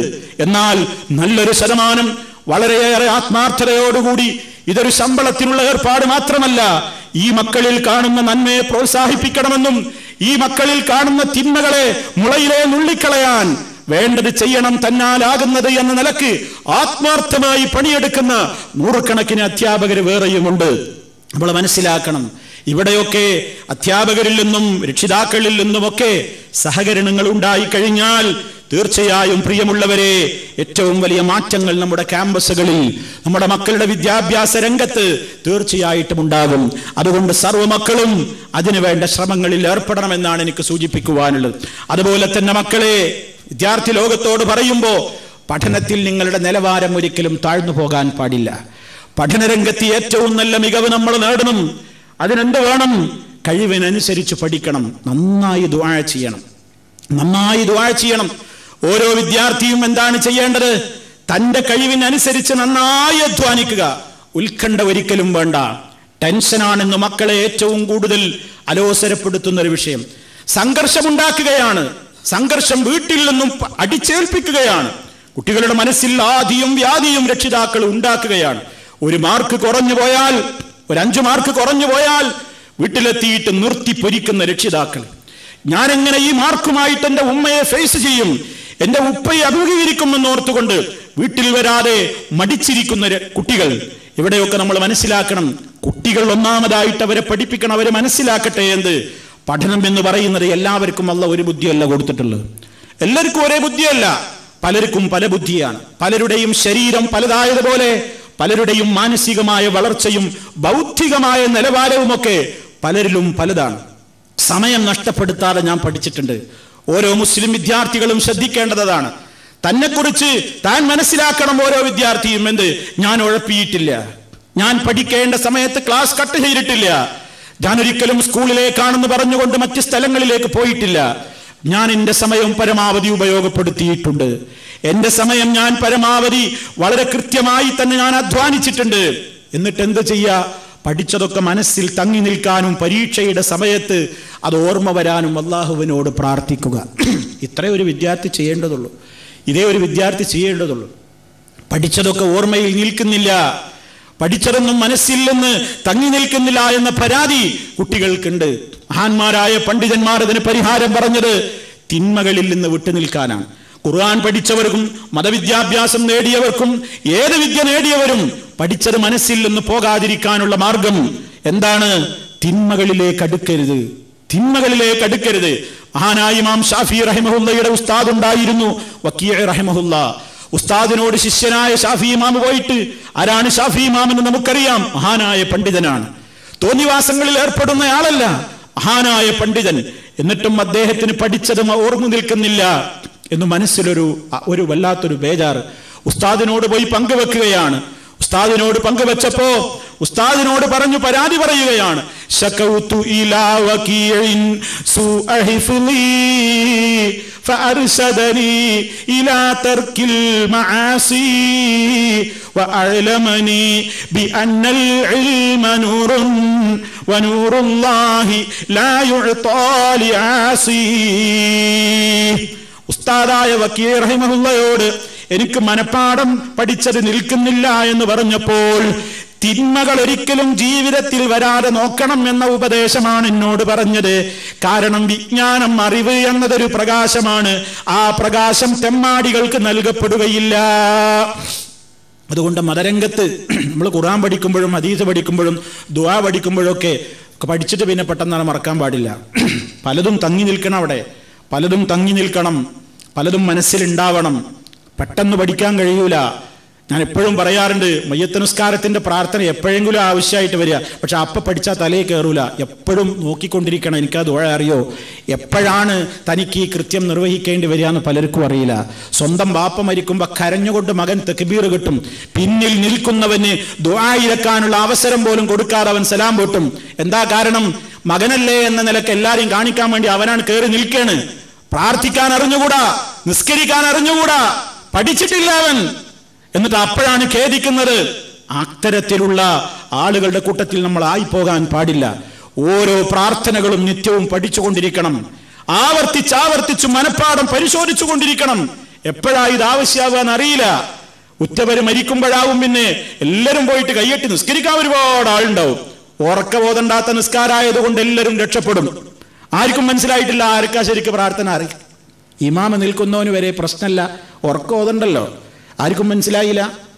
പക്ഷേ നമുക്ക് മനസ്സിനെന്നും ആ ഒരു മനസ്സാക്ഷി കുത്തുണ്ടാകും. ഈമാനുണ്ടെങ്കിൽ എൻ്റെ ബാപ്പ മരിച്ചിട്ട് എനിക്ക് അവസാനമായിട്ട് നിർവഹിക്കാനുള്ള ഈ ലോകത്ത് വെച്ച് ബാപ്പൻ്റെ മയ്യത്ത് ഖബറിൽ വെക്കുന്നതിൻ്റെ മുമ്പ് എനിക്ക് ചെയ്യാവുന്ന ആ ഒരു പ്രാർത്ഥന നിസ്കാരം അതിന്റെ ശരിയായ രൂപത്തിൽ എൻ്റെ ഉമ്മയ്ക്ക് വേണ്ടി, എൻ്റെ ഉപ്പയ്ക്ക് വേണ്ടി, എൻ്റെ ഭർത്താവിന് വേണ്ടി, എൻ്റെ ഭാര്യയ്ക്ക് വേണ്ടി, എൻ്റെ മക്കൾക്ക് വേണ്ടി നിർവഹിക്കാൻ എന്നെ കൊണ്ട് സാധിച്ചില്ലല്ലോ എന്ന കുറ്റബോധം നിങ്ങളെ വേട്ടയാടാതിരിക്കാൻ ആവശ്യമുള്ള ഇൽമൊക്കെ ആവശ്യമുള്ള സമയത്ത് പഠിച്ചു വെച്ചുകൊണ്ടിരിക്കണം. ആരെയും ആക്ഷേപിക്കാനുള്ള പ്രിയമുള്ളവരെ, നമ്മൾ നമ്മിലേക്ക് ഒരു പരിശോധനക്ക് തിരിയണം എന്നതിന് വേണ്ടിയാണ് സൂചിപ്പിക്കുന്നത്. അപ്പോ ഇതൊക്കെ ഈ രൂപത്തിൽ നമ്മുടെ മനസ്സുകളിൽ പഠിച്ചത് നിലനിൽക്കാൻ അത് മക്കളോട് പറഞ്ഞു കൊടുക്കണം. മക്കളെ, ബൈഹാർട്ടാക്കിയത് മനസ്സിൽ നിൽക്കണമെങ്കിൽ തിന്മകളോട് അടുക്കരുത്. പിന്നെയോ അങ്ങനെയൊക്കെ നമ്മൾ ധാരാളക്കണക്കിന് അധ്വാനിച്ച് അല്ലാഹുവേ എന്ന് പറഞ്ഞവനോട് പ്രാർത്ഥിച്ച് പ്രാർത്ഥനാ മനസ്ഥിതിയോടുകൂടെ ക്ലാസ് റൂമിൽ കയറി ഓരോ ഘട്ടങ്ങളിലും അല്ലാഹുവിനോട് എളുപ്പമാക്കണേ എന്ന് പ്രാർത്ഥിച്ച് ബാക്കി റബ്ബിൽ തവക്കുലാക്കുക. കുട്ടികൾ ഇന്ന് പരീക്ഷയുടെ സമയത്താണ് ഏറ്റവും കൂടുതൽ സംഘർഷത്തിന് അടിമപ്പെടുന്ന കാലഘട്ടമാണ്. കുട്ടികൾ ആത്മഹത്യ ചെയ്യുകയാണ്. എന്തേ കാരണം? സംഘർഷം കൊണ്ട് മനസ്സിനെ കൺട്രോൾ ചെയ്യാൻ മക്കൾക്കാകുന്നില്ല. അവരുടെ മനസ്സുകൾ അത്രയും ചെറുതായി പോയി, വിശാലമായില്ല അവരുടെ മനസ്സുകൾ. എന്തുകൊണ്ട് വിശാലമാക്കണം? തവക്കുൽ കൊണ്ട് വിശാലമാക്കണം. തവക്കുൽ കൊണ്ട് വിശാലമാക്കണം. കഴിയുന്നത്ര പഠിച്ച് മറ്റവനെ പോലെ എന്നതല്ല ചിന്തിക്കേണ്ടത്. രക്ഷിതാക്കളും തന്നെ അങ്ങനെ കമ്പയർ ചെയ്യരുത്. നിന്നെയൊക്കെ എന്തിനു കൊള്ളാമടാ, അവൻ അങ്ങനെയല്ലേ എന്ന് പറഞ്ഞുകൊണ്ട് കുട്ടികളെ കുറ്റപ്പെടുത്തരുത്. ആ മക്കൾ അതേപോലെ നിങ്ങളോടും തിരിച്ചു ചോദിച്ചാലോ? നിങ്ങൾക്ക് എല്ലാം തികഞ്ഞവരാ? നമ്മളെല്ലാം തികഞ്ഞവരാണോ? മറ്റു കുട്ടികളെ കണ്ടിട്ട് നമ്മുടെ കുട്ടികളോട് പറയുമ്പോൾ നാം ചിന്തിക്കണം, എന്റെ കുട്ടിക്ക് പോരായ്മണ്ട്, ആ കുട്ടി ഉഷാറാണ്, എനിക്കെന്തൊക്കെ പോരായ്മണ്ട്, എന്നെ പോലത്തെ മനുഷ്യൻ എന്തൊക്കെ വേറെ ഗുണങ്ങളുണ്ട്. അതെന്താ ഞാൻ ആലോചിക്കാത്തത്? എല്ലാവർക്കും ഇല്ലേ പ്രശ്നങ്ങൾ? കുട്ടികൾക്ക് മാത്രാണോ? കുട്ടികൾക്ക് മാത്രാണോ? ഇത് ഉപദേശിക്കുന്ന പറയുന്ന രക്ഷിതാക്കളായ നമുക്കുമില്ലേ പോരായ്മകൾ? ഒരു വേള ഏതെങ്കിലും ഒരു കുട്ടി ചോദിക്കേണ്, ആ വാപ്പയ്ക്ക് എന്തുഷാർ, നിങ്ങൾ എന്തിനു കൊള്ളാന്ന് ചോദിച്ചാലോ? ചോദിക്കാതിരിക്കട്ടെ, അള്ളാഹു കാത്തു രക്ഷിക്കട്ടെ. അങ്ങനത്തെ ഒരു കാലഘട്ടമാണിത്. തിരിച്ചു ചോദിക്കും, ചിലപ്പോ അങ്ങനെ ചോദിക്കും. പക്ഷെ അത് ഓർമ്മ വേണം. അത് ഓർമ്മ വേണം ഒരു രക്ഷിതാവിന്റെ മനസ്സിൽ. മറ്റു കുട്ടികളൊക്കെ കമ്പയർ, എല്ലാവർക്കും അള്ളാഹു ഒരേ ബുദ്ധിയല്ല കൊടുക്കുക. ഓരോരുത്തർക്കും ഓരോ കഴിവാണ്. ആ കുട്ടിക്ക് അവന്റെ ഭാരത്തിലപ്പുറം ആവില്ല. അവന്റെ കഴിവ് എത്രയാണോ അവൻ അത് അധ്വാനിക്കട്ടെ, അവൻ പരിശ്രമിക്കട്ടെ. നാം ധൈര്യം പകരുക, മോനെ മോളെ നീ പഠിച്ചോ, നിന്റെ കഴിവിന്റെ പരമാവധി പഠിക്ക്, അള്ളാഹുവിനോട് ചോദിക്ക്, ബാക്കി റബ്ബിൽ തവക്കുലാക്ക്. എന്ത് തവക്കുലാക്കണം? മക്കൾ വിശ്വസിക്കണം, അവര് പഠിക്കണം. ഖുൽ യുസീബനാ ഇല്ലാ മാ കതബല്ലാഹു ലനാ ഹുവ മൗലാനാ വഅലല്ലാഹി ഫൽയതവക്കലിൽ മുഅ്മിനൂൻ. ഖുർആൻ പറഞ്ഞു, ഖുൽ നബിയെ പറയൂ, ലൻ യുസീബനാ ഞങ്ങൾക്ക് ബാധിച്ചിട്ടില്ല, അല്ലെങ്കിൽ ബാധിക്കൂല, ഇല്ലാ മാ കതബല്ലാഹു ലനാ അല്ലാഹ് എന്താണോ കണക്കാക്കിയതെങ്കിൽ അതിലപ്പുറമൊന്നും ബാധിക്കുകയില്ല. ഞങ്ങളൊക്കെ അവനിൽ ഭരമേൽപ്പിച്ചിരിക്കുന്നു, അവനാണ് ഞങ്ങളുടെ രക്ഷാധികാരി. സത്യവിശ്വാസികളൊക്കെ അവനിൽ ഭരമേൽപ്പിക്കട്ടെ എന്ന് പറഞ്ഞാൽ വരുന്നോടത്ത് വെച്ച് കാണാൻ തരേണ്ട കുട്ടികൾ വെറുതെ ഇരിക്കണം എന്നാ അല്ല. തവക്കുൽ എന്ന് പറഞ്ഞാൽ തന്നെ അവനവനെ കൊണ്ട് കഴിയുന്നതൊക്കെ ചെയ്ത് ബാക്കി അള്ളാഹുവിലേക്ക് തവക്കുലാക്കല. ഒരു വിദ്യാർത്ഥിയുടെ തവക്കുൽ എന്ന് പറഞ്ഞാൽ എന്താ? അവനിൽ ഏൽപ്പിക്കപ്പെട്ട ഉത്തരവാദിത്വം കൃത്യമായി ക്ലാസ്സിൽ ശ്രദ്ധിച്ച് ഉഴപ്പാതെ അറ്റൻഡ് ചെയ്ത് നന്നായി അവന്റെ കഴിവിന്റെ പരമാവധി പഠിച്ച് മനസ്സിലാക്കി ബാക്കി അള്ളാഹുവിൽ ഏൽപ്പിക്കലാണ്. അള്ളയാണ് ചോദ്യത്തിന് ഉത്തരം തോന്നിപ്പിക്കേണ്ടത്. അള്ളയാണ് പേനയെടുക്കുമ്പോൾ സഹായിക്കേണ്ടത്. പരീക്ഷാ ഹാളിൽ കയറുമ്പോഴും ചോദ്യപേപ്പർ കയ്യിൽ കിട്ടുമ്പോഴും ഇരുന്ന് പരീക്ഷ എഴുതുമ്പോഴും ടെൻഷൻ വരുമ്പോഴൊക്കെയും മനസ്സിന്റെ പ്രാർത്ഥന. യാ ഹയ്യു യാ ഖയ്യൂം ബിറഹ്മതിക അസ്തഗീസ്. അല്ലാഹുവേ, ജീവിച്ചിരിക്കുന്ന നാഥ, എല്ലാം നിയന്ത്രിച്ചു കൊണ്ടിരിക്കുന്ന റബ്ബേ, നിന്റെ കാരുണ്യം മുഖേന ഞാൻ നിന്നോടിതാ കാവൽ ചോദിക്കുന്നു, നിന്നിൽ നിന്ന് ഞാൻ സഹായം തേടുന്നു എന്ന് ചോദിക്കണം. റബ്ബിശ്റഹ് ലീ സദ്രി വയസ്സിർ ലീ അംരി വഹ്ലുൽ ഉഖ്ദതം മിൻ ലിസാനി യഫ്ഖഹു ഖൗലി. അതെ, മഹാനായ മൂസ നബി അലൈഹിസ്സലാത്തു വസ്സലാം ദഅവത്തിന് വേണ്ടി പുറപ്പെട്ട നേരത്ത് പ്രാർത്ഥിച്ച പ്രാർത്ഥനയാണ് കാര്യങ്ങൾ എളുപ്പമാക്കാൻ. വിദ്യാർത്ഥികളെ, പ്രയാസങ്ങളും വിഷമങ്ങളൊക്കെ ഉണ്ടാകുമ്പോ നമുക്കും പറയാം റബ്ബിശ്റഹ് ലീ സദ്രി, റബ്ബിശ്റഹ് ലീ സദ്രി. അല്ലാഹുവേ, എന്റെ ഹൃദയത്തിന് നീ വിശാലത തരണമേ. വയസ്സിർ ലീ അംരി, എന്റെ കാര്യം എളുപ്പമാക്കി തരണേ. അല്ലാഹുവോട് ചോദിക്കുക, അല്ലാഹുമ്മ യസ്സിർനാ ലിൽ യുസ്റാ വജന്നിബ്നൽ ഉസ്റാ. അല്ലാഹുവേ, എളുപ്പമാക്കി തരണേ, പ്രയാസങ്ങളിൽ നിന്ന് ഞങ്ങളെ അകറ്റണമേ. ആ പ്രാർത്ഥനയൊക്കെ പ്രാർത്ഥിച്ചോളൂ, മക്കളതൊക്കെ പ്രാർത്ഥിക്കുക.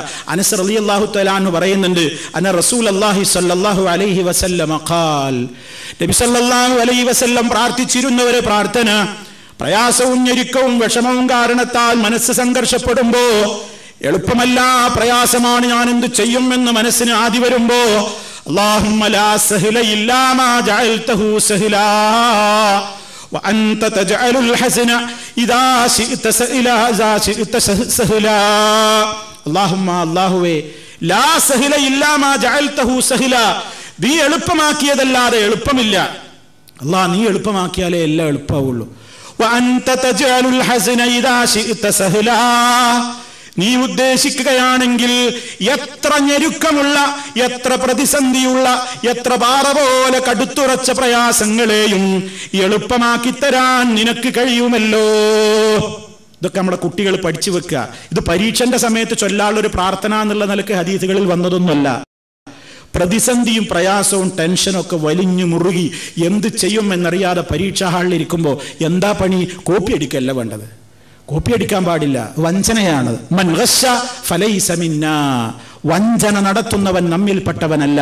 അതുകൊണ്ട് ഒരു മുസ്ലിം വിദ്യാർത്ഥി ഒരു കാരണവശാലും കോപ്പി അടിക്കരുത്. പരീക്ഷാ ഹാളിൽ എത്തുമ്പോൾ പ്രാർത്ഥനയോടെ, ക്വസ്റ്റ്യൻ പേപ്പർ കയ്യിൽ കിട്ടുമ്പോൾ പ്രാർത്ഥനയോടെ, എഴുതി തുടങ്ങുമ്പോൾ പ്രാർത്ഥനയോടെ, എനിക്കെന്റെ റബ്ബുണ്ട്, ടെൻഷൻ വേണ്ട, എന്റെ റബ്ബുണ്ട്, ഞാൻ എന്റെ കഴിവിന്റെ പരമാവധി പരിശ്രമിച്ചിട്ടുണ്ട്. ഇനി എന്താണോ വരുന്നത് ഞാൻ എഴുതും. എന്ത് സംഭവിച്ചാൽ മാക്സിമം എന്താ സംഭവിക്കുക, ചിലപ്പോൾ തോൽക്കും. തോൽവിയും വിജയമൊക്കെ ഇതിൽ പറഞ്ഞിട്ടുള്ളതാണെന്നും മനസ്സിനെ പഠിപ്പിക്കണം. അതും മനസ്സിനെ പഠിപ്പിക്കണം. അങ്ങനെ ഒരു തവക്കുൽ ബോധം നമ്മുടെ മക്കളിൽ ഉണ്ടാക്കണം. ഇന്നതല്ല, ഇന്ന് രക്ഷിതാവ് പറയാണ് അവൻ അത്ര കിട്ടി, ഇത്ര മാർക്കും കിട്ടാതെ അങ്ങോട്ട് കയറിപ്പോകരുത്. അപ്പൊ കുട്ടികൾ ആത്മഹത്യയും. മിഞ്ഞാന്നൊരു പത്ര റിപ്പോർട്ട് നിങ്ങൾ കണ്ടില്ലേ? ഇന്നലെയും മിഞ്ഞാന്നുമായിട്ട് ഷാർജയിൽ ഒരു കുട്ടി, +1 പഠിക്കുന്ന ഒരു മുസ്ലിം കുട്ടി തൂങ്ങി മരിച്ചു. എന്താ കാരണം? സയൻസിന് മാർക്ക് കുറഞ്ഞു, മാത്സിന് മാർക്ക് കുറഞ്ഞു. അന്വേഷണങ്ങളിൽ ഈ കുട്ടിക്ക് മനസ്സിന് സംഘർഷമാണ്, പ്രയാസമാണ്. എന്തായിരിക്കാം കാരണം? പലരും പല കാരണങ്ങൾ പറയുന്നു. രക്ഷിതാക്കൾ വളരെ സ്ട്രിക്റ്റാണ്. മാർക്ക് കുറഞ്ഞില്ലെങ്കിൽ വളരെ രൂപത്തിലുള്ള മാനസികമായ ടെൻഷൻ വീട്ടിൽ നിന്നുണ്ടായിരുന്നു. പലരും പല രൂപത്തിലുള്ള റിപ്പോർട്ടുകൾ പറയുന്നു. അല്ലാഹു അഅലം. പക്ഷെ ആ ഒരു ആത്മഹത്യ മാത്രമല്ല, ലോകത്ത് പലയിടത്തും രക്ഷിതാക്കൾ കുട്ടികളെ പീഡിപ്പിക്കുകയാണ്. ഇതും പറഞ്ഞിട്ട് മറ്റുള്ളവനെ താരതമ്യ പഠനം നടത്തിയിട്ട്, മറ്റുള്ളവനെ ചൂണ്ടിക്കാണിച്ചിട്ട് നിന്നെ എന്തിന് കൊള്ളാമെന്ന് പറഞ്ഞ് ടെൻഷൻ കൊടുത്തു കഴിഞ്ഞാൽ ഈ കുട്ടി പിന്നെ എങ്ങോട്ട് പോകും?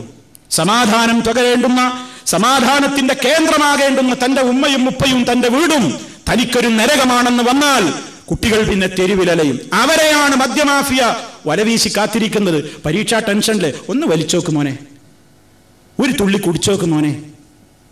അവിടുന്ന് അങ്ങോട്ട് കുട്ടികളെ സ്നേഹം കാണിക്കാൻ കപട സ്നേഹിതന്മാർ പുറത്ത് കാത്തു നിൽക്കുകയാണ്. എൻ്റെ ബാപ്പ അല്ലെങ്കിലും കുറച്ച് സ്ട്രിക്റ്റ് തന്നെയാണ്, എൻ്റെ ബാപ്പാക്ക് അല്ലെങ്കിലും കുറച്ച് കൂടുതലാണ്, കുറച്ച് മതത്തിന്റെ തീവ്രത കൂടുതലാണ്. ഇത് പറയുന്നവൻ കപടനാണ്. നിന്റെ മകനെ, നമ്മുടെ മക്കളെ നശിപ്പിക്കാൻ വേണ്ടിയാണ് അവനാ പറയുന്നത്. ഇത് നമ്മുടെ മക്കൾ തിരിച്ചറിഞ്ഞിട്ടില്ലെങ്കിൽ, നമ്മുടെ മക്കൾ തിരിച്ചറിയണം. പുറത്തുനിന്ന് എന്നോട് കാണിക്കുന്ന സ്നേഹത്തിന്റെ അംശങ്ങളൊക്കെ കാപട്യമാണ്. എന്നെ ദുഷിപ്പിക്കാനാണ്, എന്നെ നശിപ്പിക്കാനാണെന്ന് മനസ്സിലാക്കണം. എന്റെ ഉമ്മയോളം ഉപ്പയോളം എന്നെ സ്നേഹിക്കാൻ ആർക്കും ആവില്ലെന്ന് മനസ്സിലാക്കണം. അതിനെന്ത് വേണം? രക്ഷിതാക്കൾ അങ്ങനെ ഇടപെടുകയും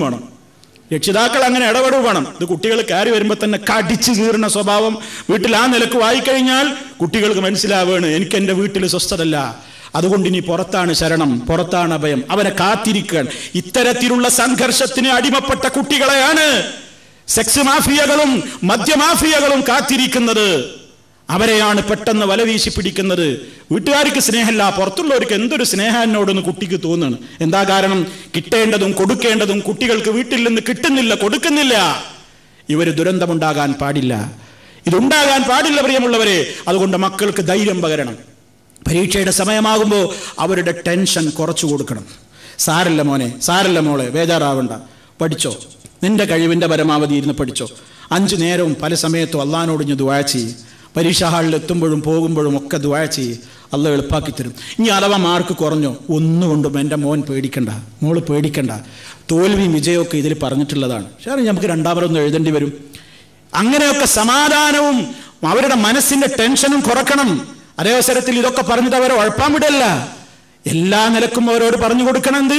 നിന്റെ കഴിവിന്റെ പരമാവധി നീ പഠിച്ചോളണം, നീ ശ്രദ്ധിച്ചോളണം. അള്ളാഹു വിജയം തരും, അള്ളാഹു നമ്മെ സഹായിക്കും എന്ന ഒരു ധൈര്യം നമ്മുടെ മക്കൾക്ക് കൊടുത്തു കഴിഞ്ഞാൽ തീർച്ചയായും പ്രിയമുള്ളവരെ വലിയൊരു മാറ്റം നമ്മുടെ മക്കളുടെ ജീവിതത്തിൽ ഉണ്ടാകും.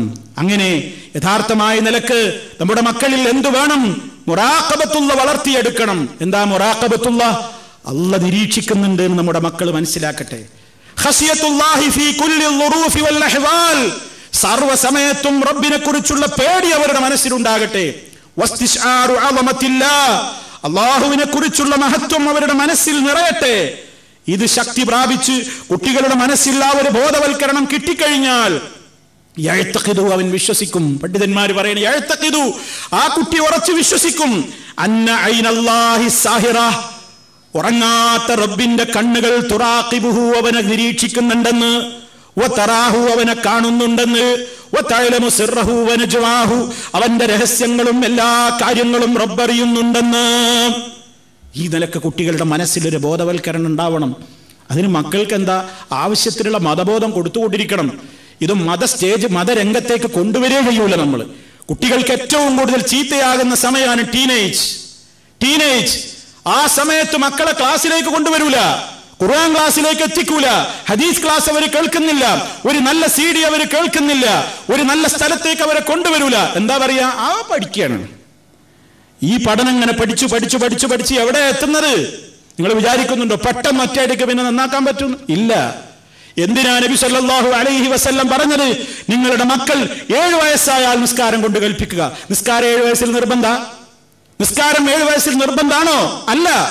ഒരു ആൺകുട്ടിയെ സംബന്ധിച്ചിടത്തോളം 15 വയസ്സോളം എത്തുമ്പോഴേ അവന് പലപ്പോഴും നിസ്കാരം നിർബന്ധമാകുന്നുള്ളൂ. എന്നിട്ടും എന്തിനെ 7 വയസ്സിൽ ശീലിക്കാൻ പറഞ്ഞത്? അതാ പറഞ്ഞത്, ചെറുപ്പം മുതൽക്കേ അതിനെ വളർത്തിക്കൊണ്ടുവരണം.